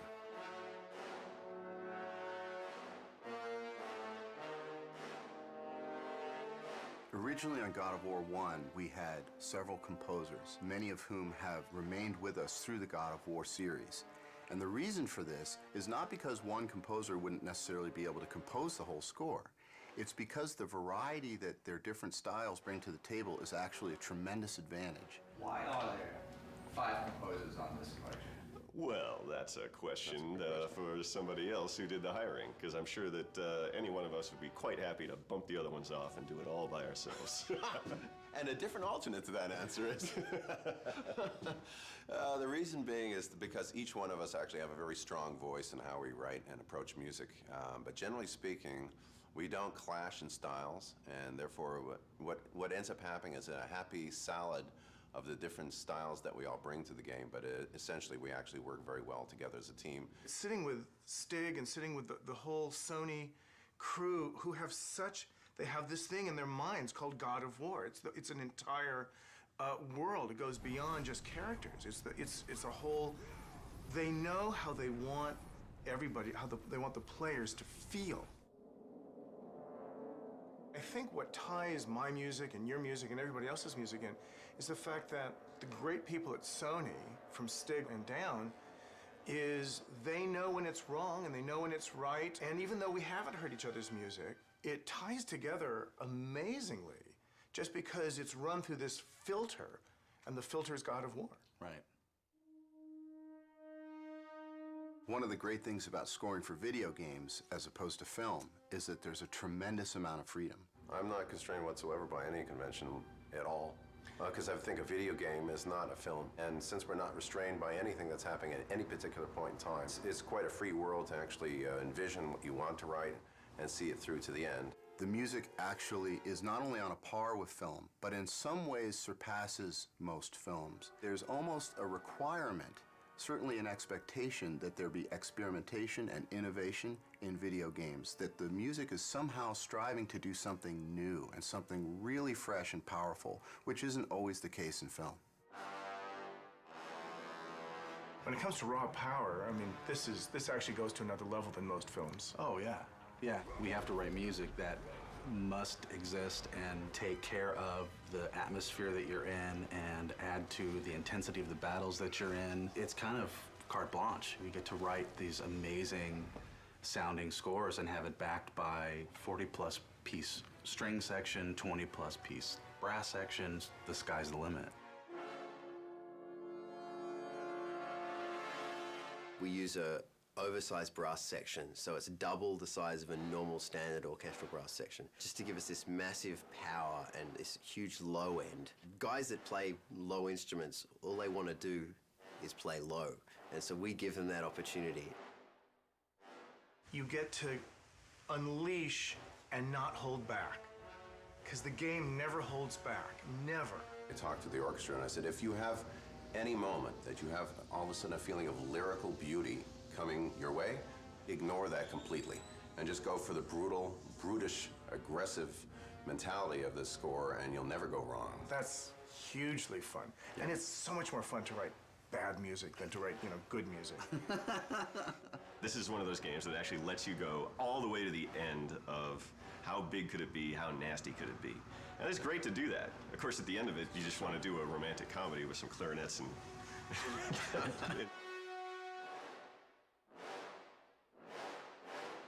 That was really good. At least as composers, we're being hired to do what we do, which is write melodic material, aggressive, edgy material that people remember. Think about when we went to go see your favorite movie as a kid, and you walk out humming the theme and you want to buy the soundtrack because it's such a great part of the experience, and that's what we're trying to do. Is to get people to buy the soundtrack to Godzilla 3. Yeah, I forgot. Good point. We did just go down to the studio, and we saw where the game's at, and the game, as you probably have just played through to unlock this video, is amazing.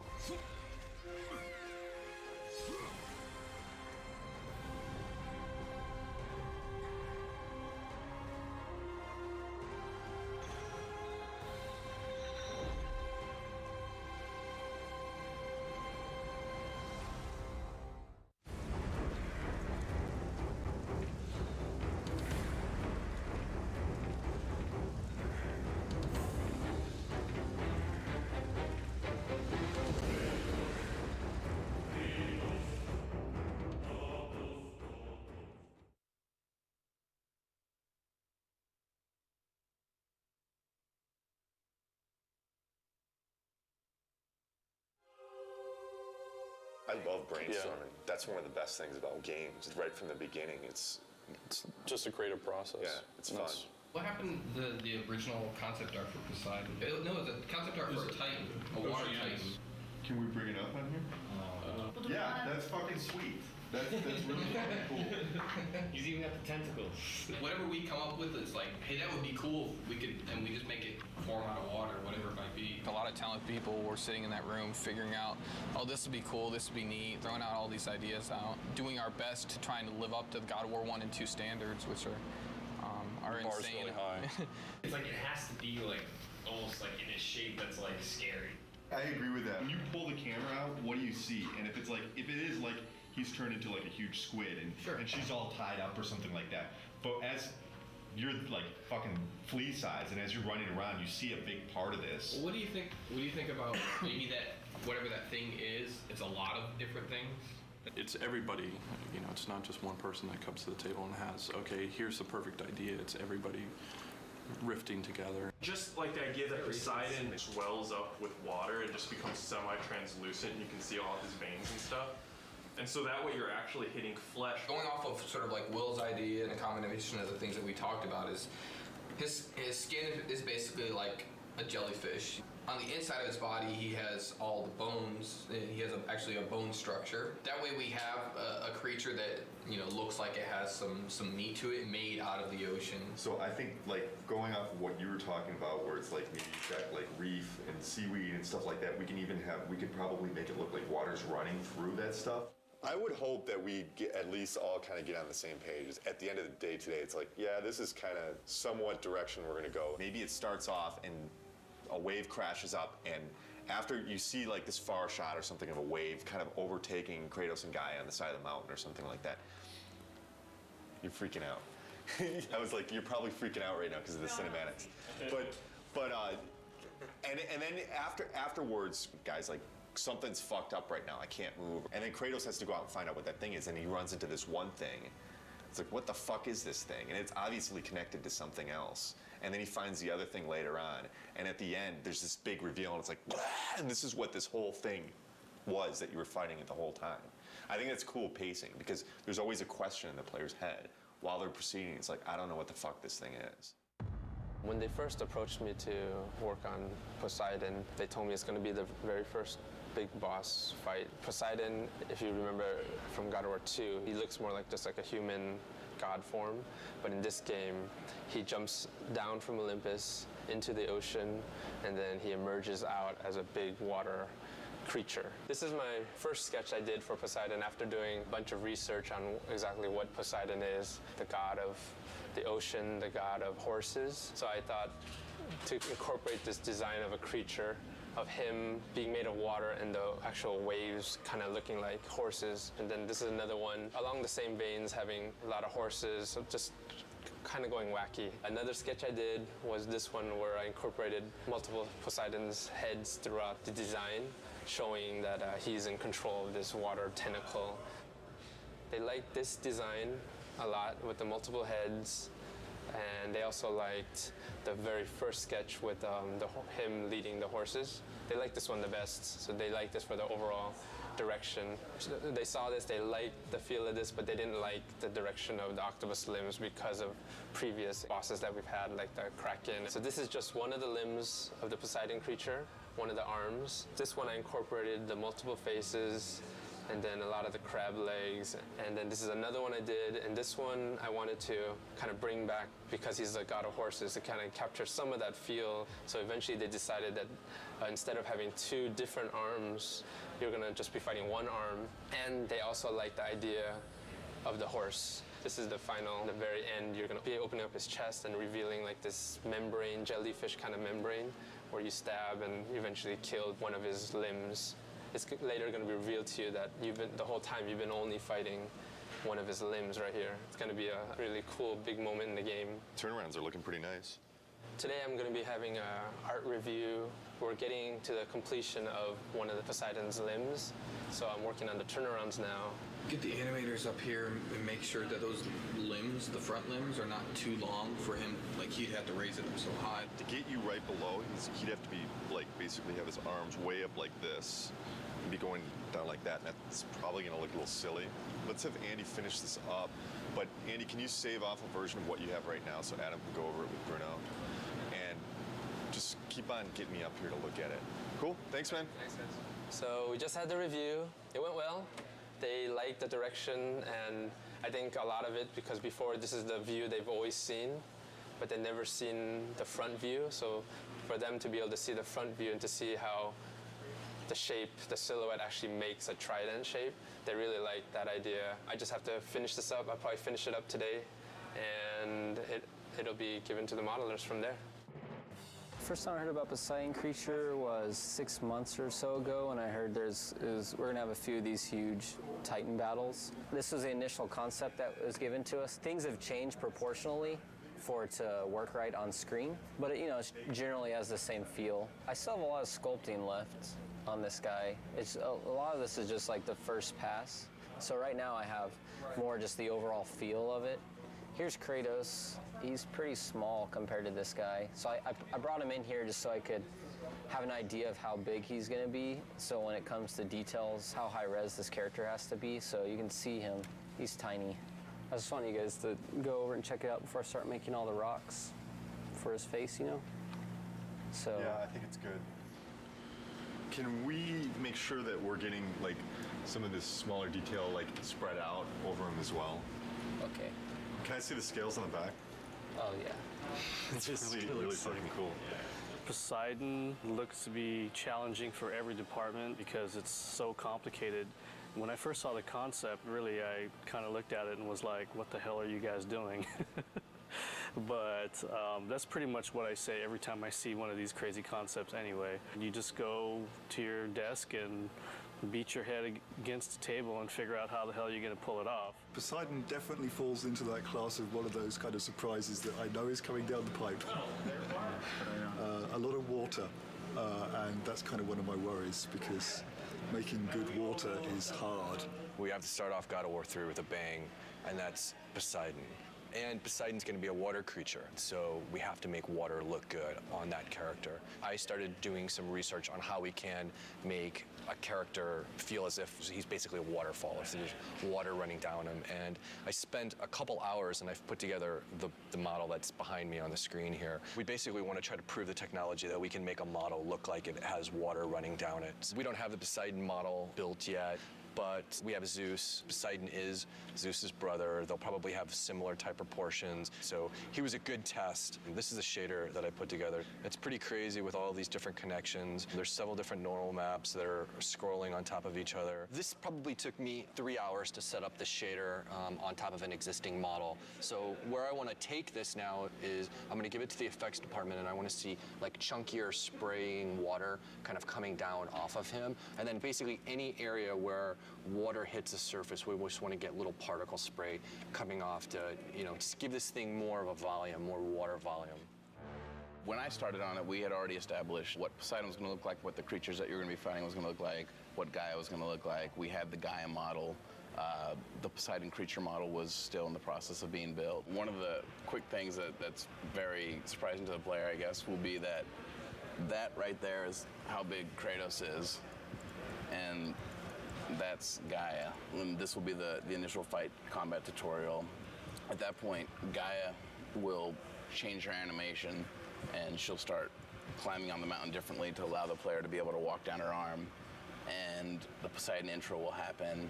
The player will continue along after that. She'll be in a different pose. He'll walk over here, he'll do just a little jump, come down here, fight some more enemies, and then he'll walk up to here, and this is where the Poseidon horse creature encounter happens. So this is the first thing the player will see when he loads up the game. We're trying to frame her hand and show that she's climbing up Mount Olympus, which is just roughed out right here. And then we also want to find a way of getting her head in the shot and having her head bob around and sway. After the player works his way down Gaia, this will be the first big encounter that he experiences. The Poseidon creature will burst out, knock Gaia's hand back. He'll have to fight it. We're concerned with the player experiencing this new creature that he has no clue as to what it is. And the first thing he's doing is fighting it in a way that he doesn't feel comfortable. This is the first Poseidon creature encounter, and this right here is the first CS move kill for it, where he snaps its jaw. And at this point, the creature pulls away through Gaia's arm. Kratos attaches to him, and then as the creature's falling, he jumps off. He'll transition onto Mount Olympus. The Poseidon encounter is very much like you're riding the Colossus from God of War 2, and you're fighting the Hydras on top of the Colossus. It's kind of incorporating all of those elements that worked really well in the previous God of Wars, but also raising the bar because it's even more epic than could ever withstand before. This is what I was delivered, the thing you encounter within 5 minutes of starting the game. This is essentially a rough version of the model. It's a pretty good start. It's got all the features like this stretchy tail, which is pretty cool. Even has stretchy neck, which lets me do some crazy stuff with it. Since this creature is supposed to be made essentially out of water, he needs to be fluid and flexible. Then he's got this trident section back here. He uses that to maybe discharge lightning at the player or, do something very Poseidon-esque. This is the scene with Gaia and the tentacle creature and Kratos. And you may ask, where is Kratos? Well, he's in here somewhere. He's this little tiny dude right here. There's Kratos. I see him. So you can imagine trying to get the camera in here in the right place is kind of a challenging task. Plus, the floor is Gaia, and Gaia's moving around, so adds a lot of complexity just to the elements of trying to get everybody lined up. You encounter this beast multiple times, so you fight him first and you wound him and he retracts away and escapes, and then you come back and then he's on another point in Gaia. And then finally, you realize that wasn't even the monster, that was just a small piece of the monster.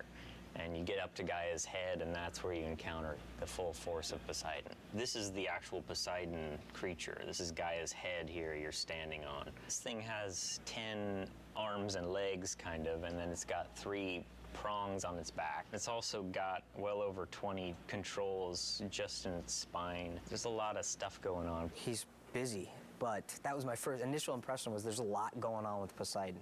The more I think about him, the more epic and grand. Why not? I mean, that's kind of like a God of War boss will be, especially when you're dealing with pieces of him as you go through, and then when you come to the very end, being able to see the full glory of him and just realizing, wow, that's just a little piece of him here, and that's just a little piece of him here, and getting to the end and going, wow, he's huge. And that should be pretty epic, being little Kratos on Gaia, a Titan, versus Poseidon, a god, and they're both huge, and you're just this little guy in the middle of it that's really going to change or determine who's going to win that outcome.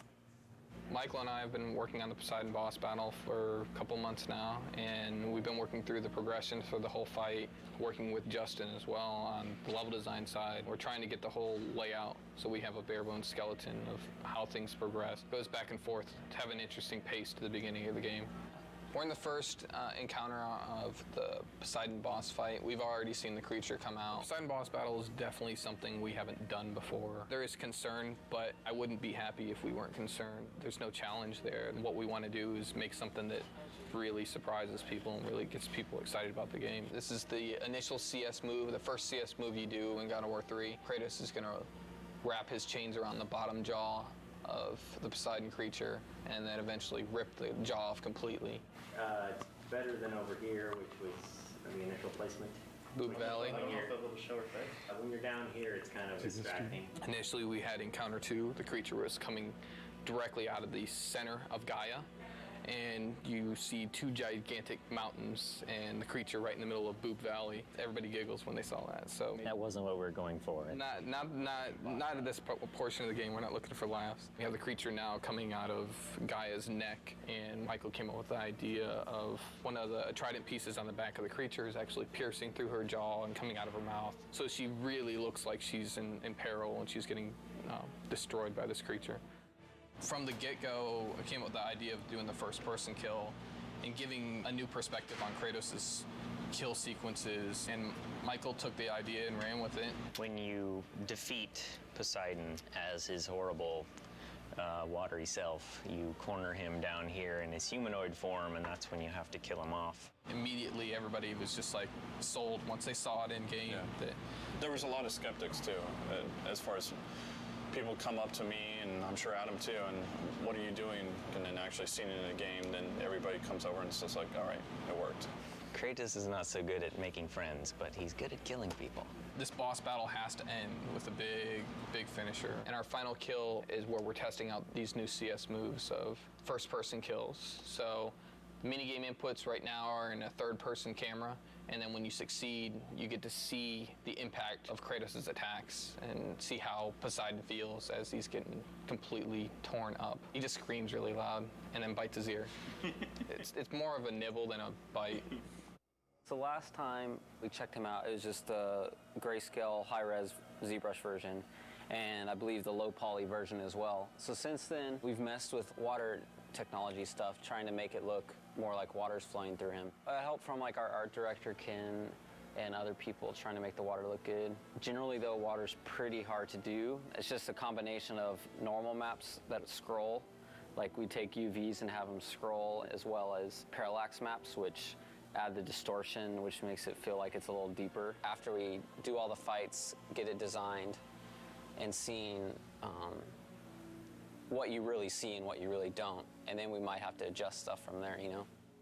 Poseidon is doing well right now. We've been working on it for I don't know how many months, but where we are right now is every part of the boss fight and every part of the level has a first pass right now. It's in, it's functioning. I could hand you a controller and you can play through it. Tuning-wise, it might be too hard. The animations might be placeholder, but it's there. And we have people internally play testing it. So there's people who around here picked up the controller, played it, and been like, oh, wow, this sucks, or this is awesome. And then we keep tuning it and playing around with it to that. We have meetings every week now, so we constantly see how much there is to do. And I mean, it's close as far as gameplay-wise. It's all there. But doing stuff on the Titans is proven to be very challenging. So things that would usually take 5 minutes take 2 hours.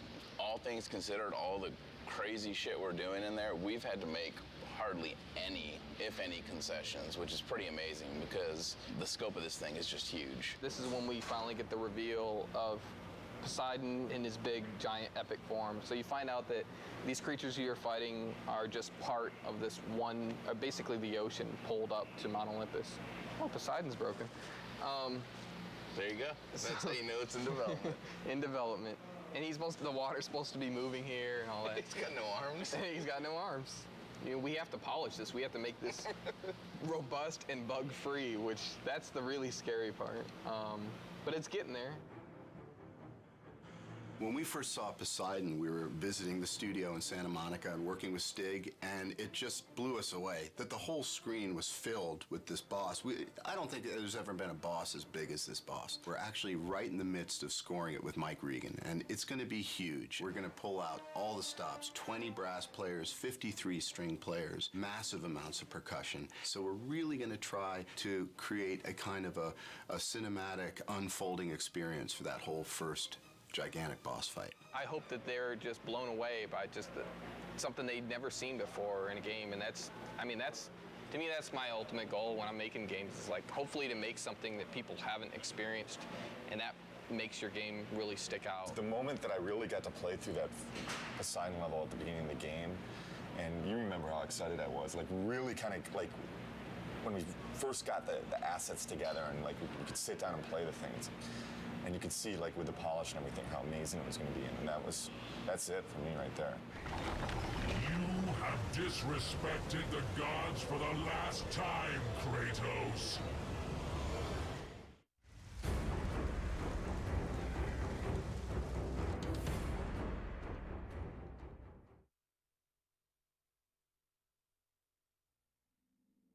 The programmer's role in the game is to help make everything a reality. We make tools that allow the designers and artists to actually make the game. If the designers want to do something or the artists want to do something, if they're smart, they'll consult us and ask, can we do this? And often we'll say no, and then they'll say we want to do it, and then we'll have to do it. You give it to them, they give it to you, say what's wrong, then you give it back to them a little bit different, and then they say no, no, no.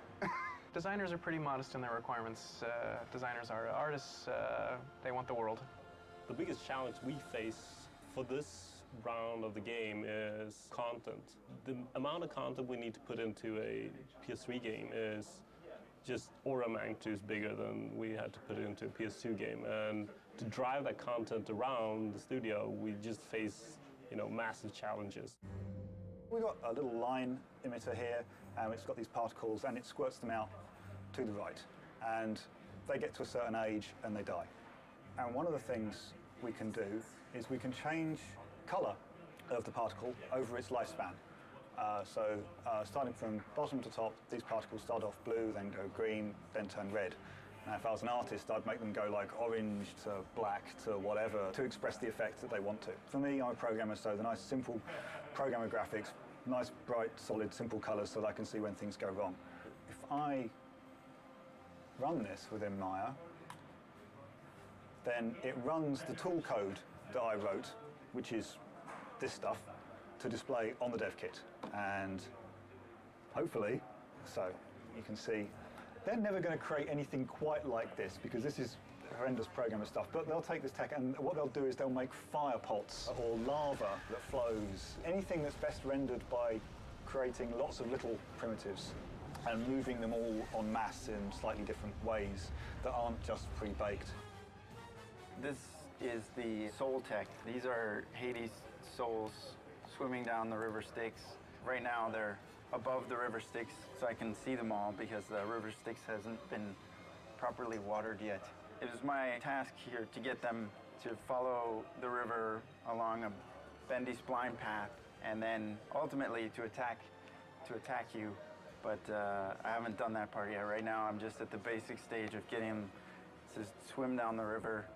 The way that I did that was allowed the Maya splines to be used and imported into the game, and then allow the designers to specify radii at different points of the curve. So at this point of the curve, the souls will be within that radius, and then as they come along the curve, they'll all be within this smaller radius, and then they can spread back out later here.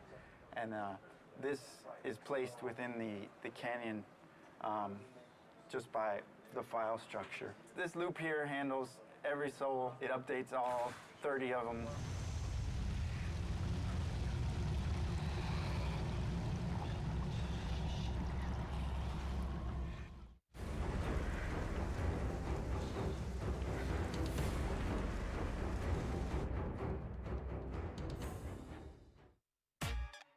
QA stands for quality assurance, and what we do is we play through the game all day and find out the bugs that are going in the game and report them to all the different various production leads and creative leads around the office and make sure that everything gets fixed and there's not any big issues with the game when it ships.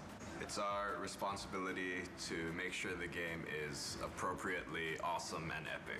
If there is a big problem area, one of us will just play that area all day long, every day, do everything you can imagine that could break the game, kind of get in the mind of what people playing for the first time, because we play it every single day. Try to do everything possible in that area with every item, every spell, and make sure it's all working and none of that's crashing the game.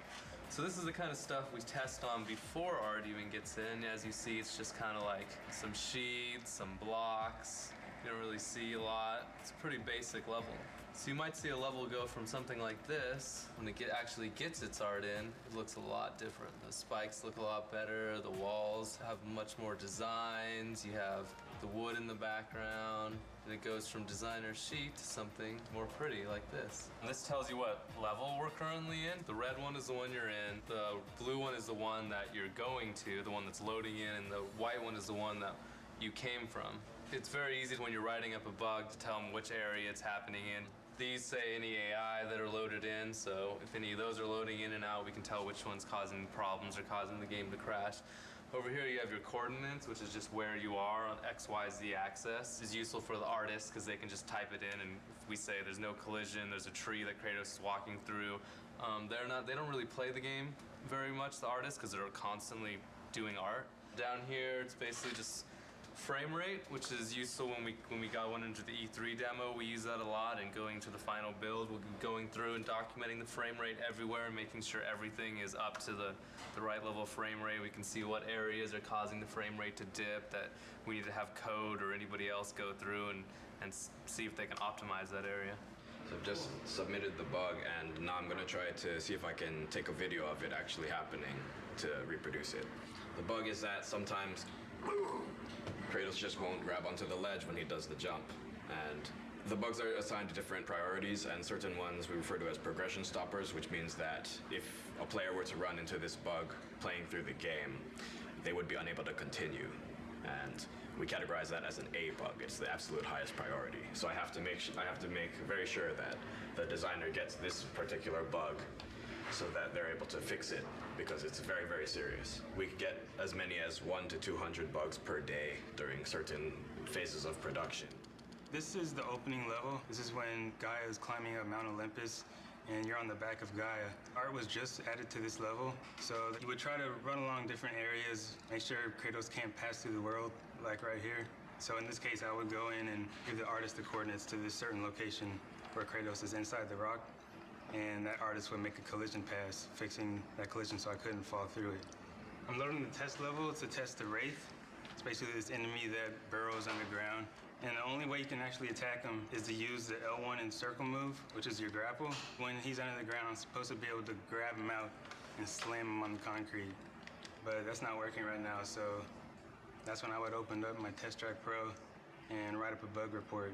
It's our job to play the game over and over and over again. So after you play a certain section a certain amount of times, it gets a little repetitive, but that just comes along with the duties of being in the QA. It certainly takes some of the romance out of it, but it's a real pleasure being able to see the game evolve day by day, step by step, asset by asset as they are implemented. It's very exciting.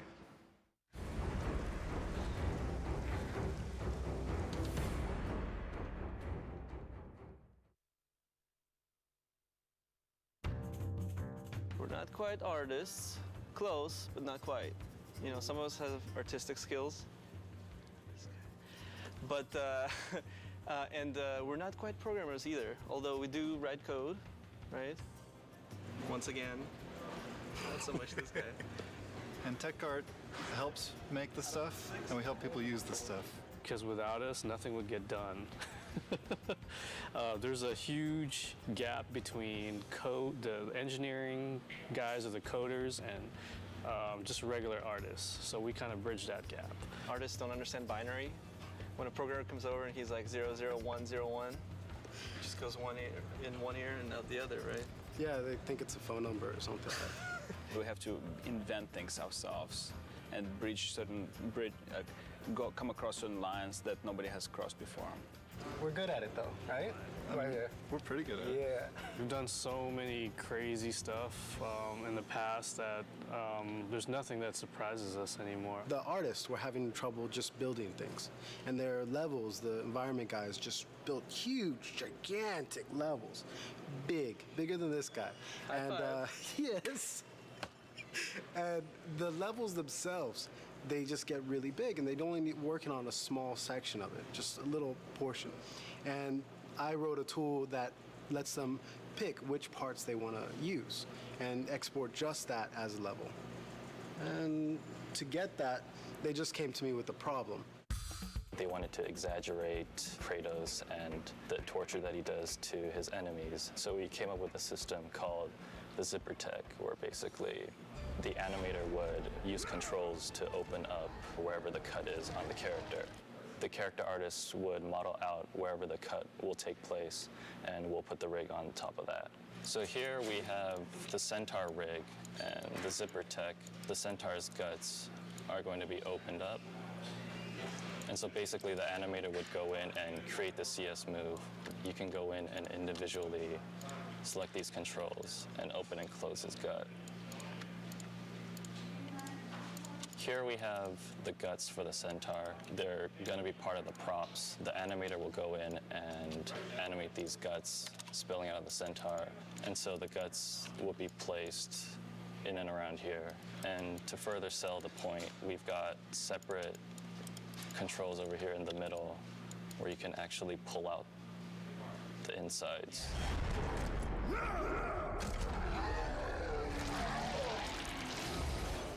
From God of War 2 to God of War 3, we've used dynamic simulation more and more to do more secondary animations on the characters, whereas before on the previous games, the hair would be stiff or the cloth would be stiff. They would be kind of modeled into the creatures. Now we're actually adding motion to those pieces, so you will see hair kind of moving, you'll see cloth kind of moving. Towards the end of the previous game, I, in collaboration with Jason Minters, had created this dynamic system that uses the Maya hair system to drive a series of joints. So as you can see, each of the snakes on her head are independently moving. The animator did not have to individually pose all of these animations, but they have control over the physics so that they can get it to get into a pose that they want, but still when the character moves around, you'll see how the snakes will flow backwards when she goes forwards. It responds to movement, so it improves a lot of the workflow for the animators. It's pretty rewarding to see as characters go from our department through the rest of the pipeline and then come back and actually see it in the game.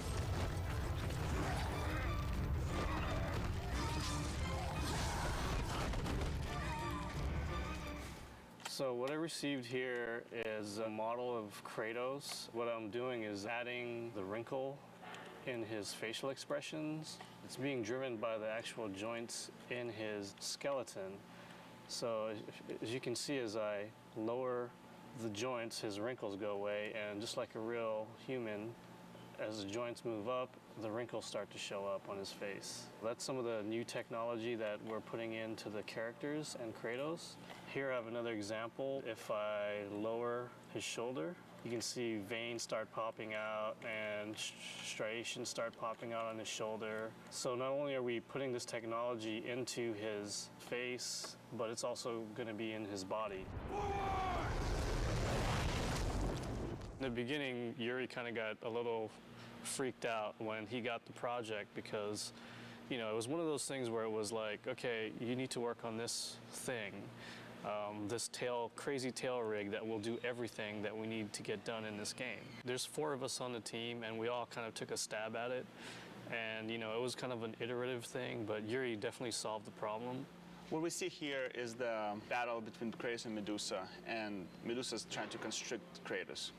The idea the rig can do dependent and independent motions. You can rotate one section at a time. I can move one control at a time. So now, for example, here, I'm affecting this part of the rig, and I'm also affecting controls that are right next to it.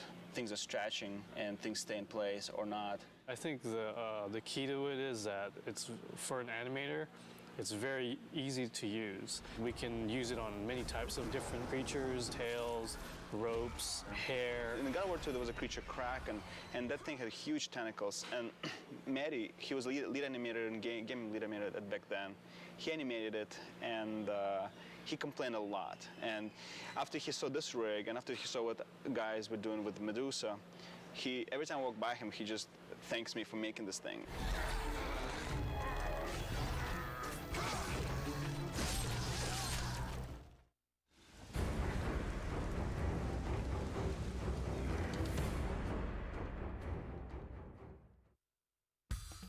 UI is user interface, anything that's not game related, so menus and meters and combo numbers and all that good stuff. The hallmark of a good UI, I would say, is making sure that when the player goes through the menus, that they're able to navigate pretty easily and understand where everything is. And when instructions come up, we want to make sure that they're there and they're clear and they're obvious, but they don't kind of interfere with the gameplay.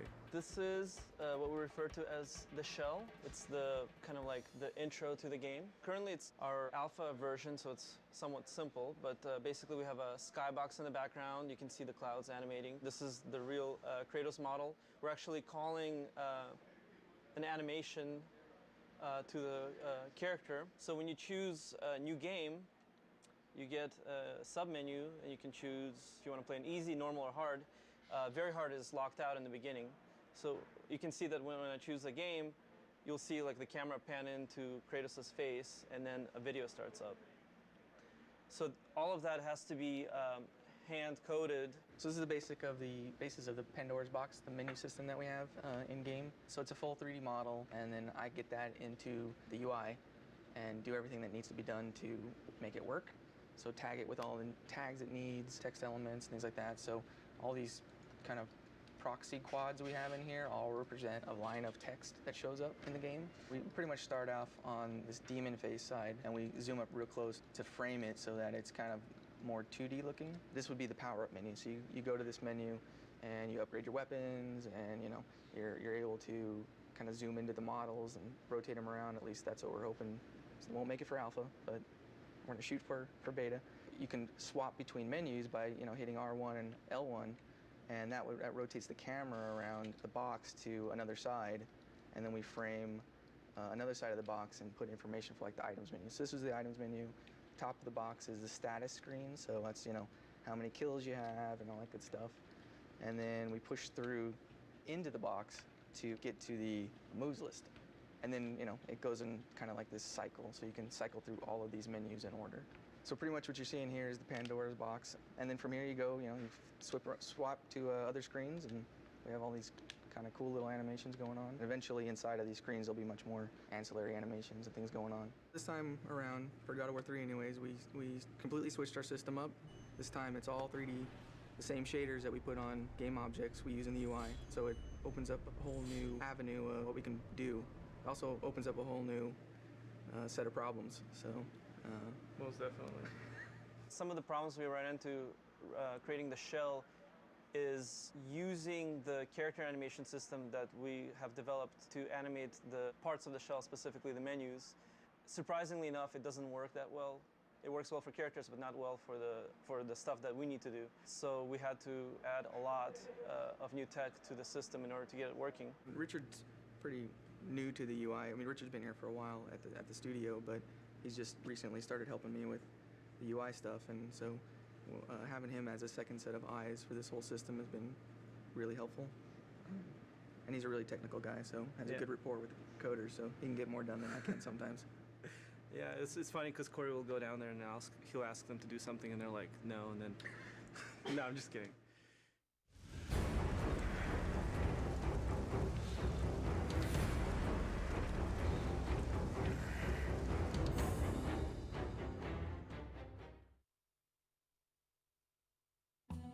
We're kind of the bridge between the ideas that Stig and the designers come up with and different 3D departments. We help visualize it on paper, painting it up, drawing it up in 2D, and then they take that and actually make the assets for the game. You have to come up with cool design with limited time. The design also has to make sense to the art director, game director, the lead artist. So it's definitely fun, but it's stressful. What's usually given to us is a quick description and then sometimes a write-up on whatever that creature or character has to do, their function in game, and there's always sort of a highlight on special abilities or things that we need to focus on. There's only 4 concept artists here. We all sit together, so we do get to see what we're doing. I feel like I should know a lot more about Greek mythology by now. I should have my PhD degree or something. Yeah. But still, a lot of times, I just sort of make up a lot of things, and it's still a lot of fun. Right now, as you could see on my monitor, working on Pandora's Cage. This is a final concept design that was proved and it's good to go. But to get to this point, there was a lot of sketches, a lot of color variation, a lot of input that I had to get through. We've tried maybe girls hanging together, or we tried maybe girls holding the fire torch, or we even tried the guys holding a cube, or we even tried the guys holding the torch. So after all this variation, the one got picked, which was this two characters, Icarus. Because I'm mainly focused on environment, I took a lot of pictures of myself. Actually, it was my wife took it for me last night. It's kind of embarrassing to show, but I'm wearing my boxers and just shirts. Just trying to come up with the pose that I want, even the back part, the front side, and even the hands. So a little frustrating because I do environment paintings, which deals with a lot of rectangles and cubes and where the light is gonna head and all that. But when it comes to character, it's more organic. For me, it's more difficult.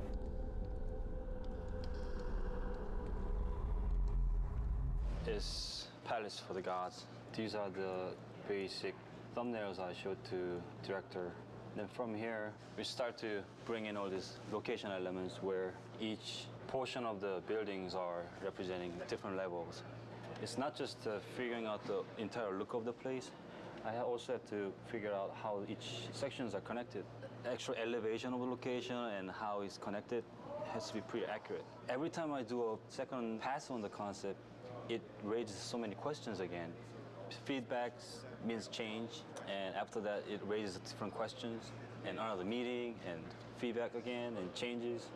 So it started with very ambitious and very inspired task, and then slowly became a big headache. But the funny thing is, you never get to see this scale in actual game, because actual gameplay only takes place in this top section here. Like you see, this entire concept is being drawn out from the entire mountain towards the balcony area where the most gameplays take place.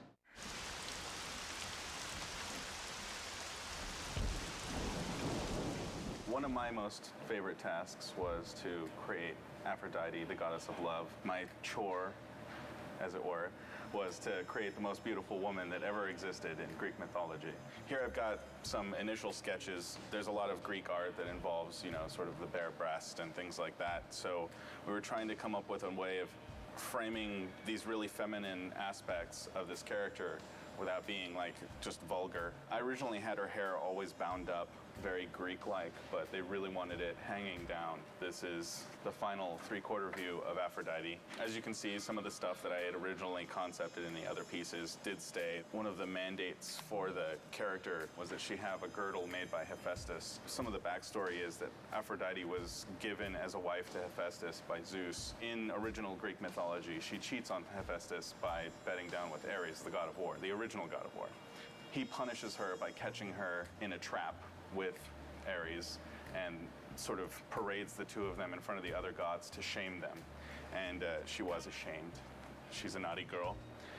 But in our story, he just kept her trapped. We've got various somewhat sexy, bondagey entrapments that we've worked up. So the modelers will take this and build, Aphrodite in the flesh.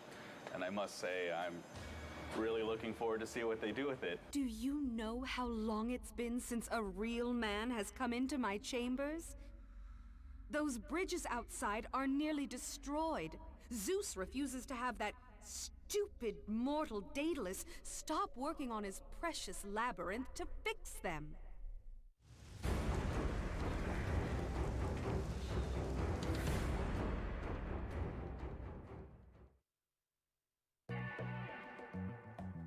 I am Max Ankar, the senior effects artist, and working on God of War 3.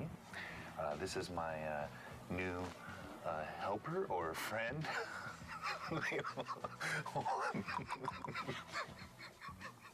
Hold on. Let's restart that. I speak in clicks. Okay, wait, hold on. Ready? This is my partner, Jesse, Cheese Whiz. That's all I can say. I'm working on God of War 3 here, making the greatest effects. Got a partner now, Jesse. He's awesome. It's gonna be great having some help on God of War 3. And yeah, cool.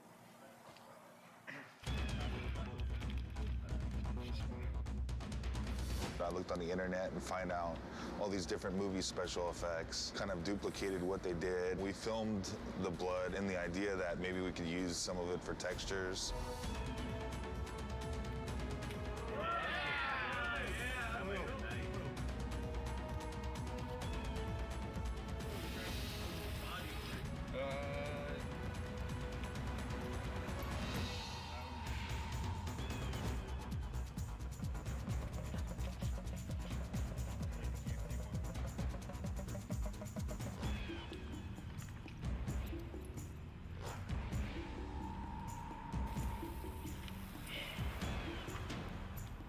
Gonna be like a spray instead of the last one, just it leaking out. This one should spray like kind of like more like an artery.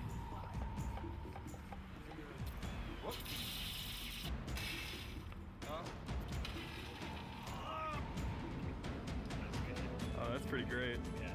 And what we found out, the simplest one was just like kind of like a water bottle with filled up with movie blood. And that kind of gave them almost best squirting effect out of all the blood.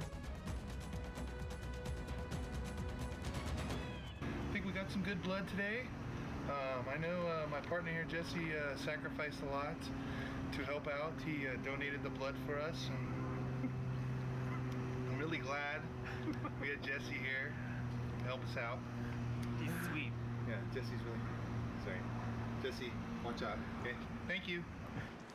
We used a couple little parts of it right here. This is the film blood. You got a series of images that you rendered out. You put those on the polygonal cards, and that's what you're throwing out of the particle system, basically, or splatting on the ground. That's kind of what's going around in the game, is the little blood splatters when Kratos gets hit or enemies get hit.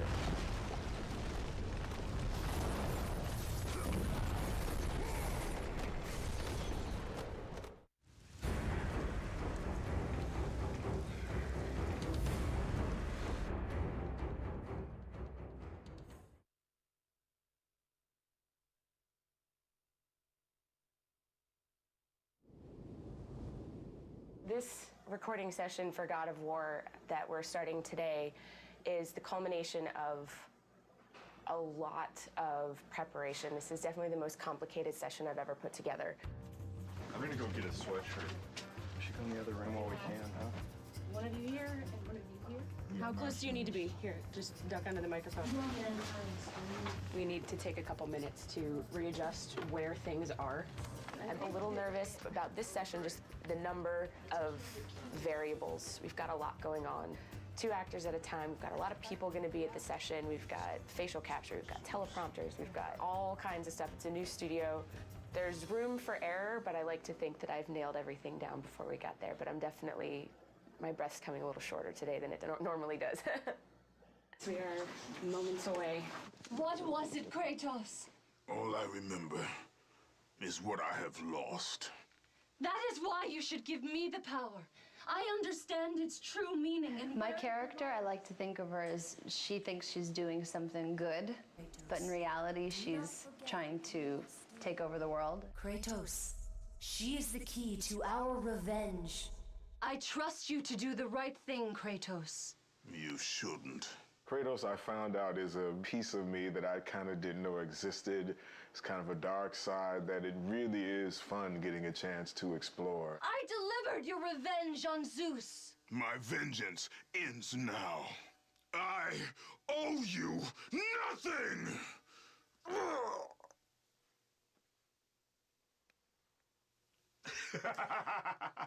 When you have the other actor in the room, you're able to come up with a rhythm. It makes it more real. I really, really like it. It gives you a chance to play off of what the other person is doing as opposed to doing it by yourself. We're getting so much from this performance that we wouldn't normally get. I'm totally stoked about it right now. You owe me this, Kratos! I owe you nothing! Bravo. That's perfect. Awesome. Excellent. That was it. That was it. I knew you'd come back. I've never worked with the prompters, and it's really freeing for the actor because, you know, you're looking straight ahead instead of always, you know, face down in the page, and it's really a cool experience. Find the labyrinth! Ah! Ah! Please! Help! Kratos! One of my favorite things to do is scream. I really, I like it. I don't know why. Maybe, no, I don't know why. I saw Zeus torture my father. I just try really a simple approach to it. It's bringing those words into your character and actually thinking a thought before it. It makes it more real. They called me a monster. Beautiful. Natalie was new. We had never worked with her before. She was an ace. She totally knocked it out of the park. Many more variables than a normal voiceover session for a game today, and it went very, very well. I'm happy with how today turned out. Phenomenal. Phenom. That's all that really matters is Stig is happy, and if Stig's happy, we're all happy. Yeah. Who is Hercules? Well, it was me for 7 years on TV, so this is a whole different look. I didn't quite have that look. I had kind of more gear on, and I didn't weigh, 4,000 pounds. This guy's like about 12 feet tall. They called them labors. Ha! There you go. That was good.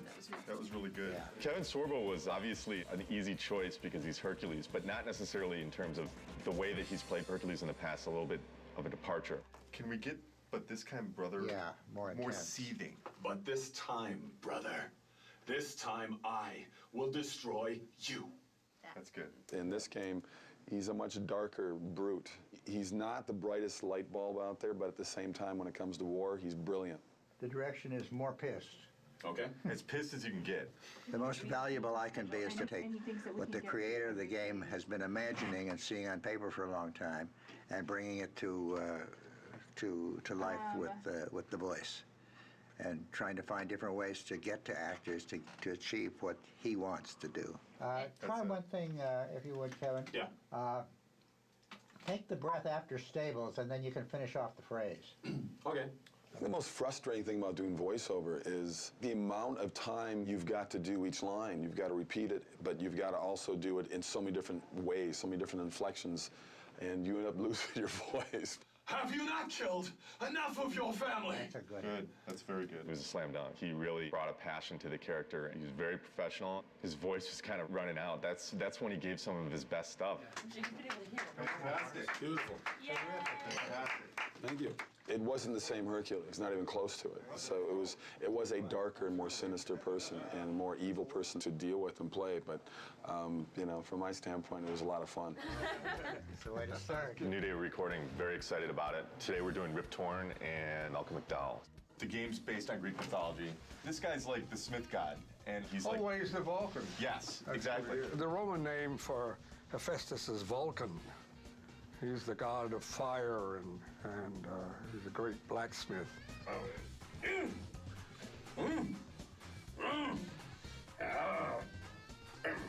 The greatest thing you have on stage is the other actor. I don't get extra pay for this. Thank you. They are entertainment, and they are movies, and you can get involved in it. It kind of gives you a semblance of what live theater used to be when you had audience participation. Yeah, I kind of look like that. Ghost of Sparta, it is you. Well. I thought Zeus would have killed you by now.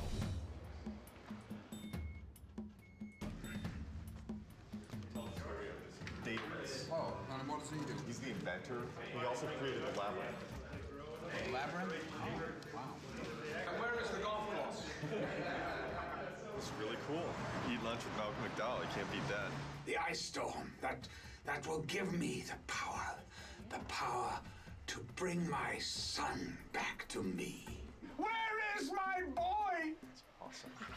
You bastards! That was awesome. We need one for coverage, but that was we want to incredible. protect it with one more, please. Oh, we're not gonna go protecting all these takes, are we? Yeah, Don't we tell are. me we're gonna do 2 fucking takes. Why don't you just use a bit of proper tape? Why do we have to do 2 takes of everything? Well, because we Not for protection. Yeah. Oh, come on. Let us listen to it. That's nonsense. And we're going to listen to one line, be right with you. Okay.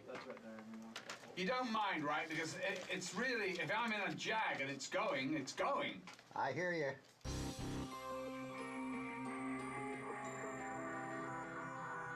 Could we do the line to escape it, please, Yes. one more time? Tell me what you need. The word catalyst had a little bit of a squirtle to it. Okay? Okay? When you're ready? Okay. To escape it, we must assemble it. Actors are so varied and so different in the way they work, and to find what that key in there is and unlock that door with them and then be able to play is really a challenge and a kick at the same time. He said that if I took the liquid fire and the sling, oh my boy, oh my child. You know, I actually like that. That's different than what we thought. Terrific, thank you. I like it. Vengeance on the king of gods. You'll need an army of gods. And weapons. Of course, weapons. I could build. I could use the fire of Hades. Wait, please. Please, wait. Free me. Free me from my torture. We're good. We're good. Thank you, Spot. Thanks, Spartan. I say, thanks so much. Cheers, good sir. I say squatter. We're not used to people coming in here and nailing it, so like basically knocking it out of the park like this. So Oh, really? we had more time. So Well, no, okay. Well, listen, I just thought, oh my God, I thought I had reams and reams and I had to do everything twice. And it was like, oh my God, if you've got it, you've got it, right? right. Yeah, we got some great stuff. Great. It's fantastic. Terrific. Good. Thank you. My pleasure. To work with Malcolm McDowell and Rip Torn in the same day. Same day, yeah. Pretty wild experience. Yeah. It's fascinating to me, too, the different acting styles, because Malcolm McDowell is very much the Royal Shakespeare Company, and it comes in, you know, word for word like that. And Rip Torn is more of the old actor's studio, and he's a little bit up and down and nowhere, but out of that comes a gold of its own kind. There's an extra level of dimension and texture that we got to them. That's just through the fact that they're fucking good actors. Now that we've gotten the recording part of it down, my stress level has decreased a great deal. Now you can have a glass of wine. Now I can have a glass of wine. You are the reason I live in torment. He told me he would kill you. He can't. Perhaps he did allow me to kill the Nemean lion, but he made your name known amongst the people. A fierce warrior, a killer made a hero, a man made a god. But you, what have you done with my child? My boy, where is my boy? Your son is dead, Daedalus. Boy, my child, no, no, no!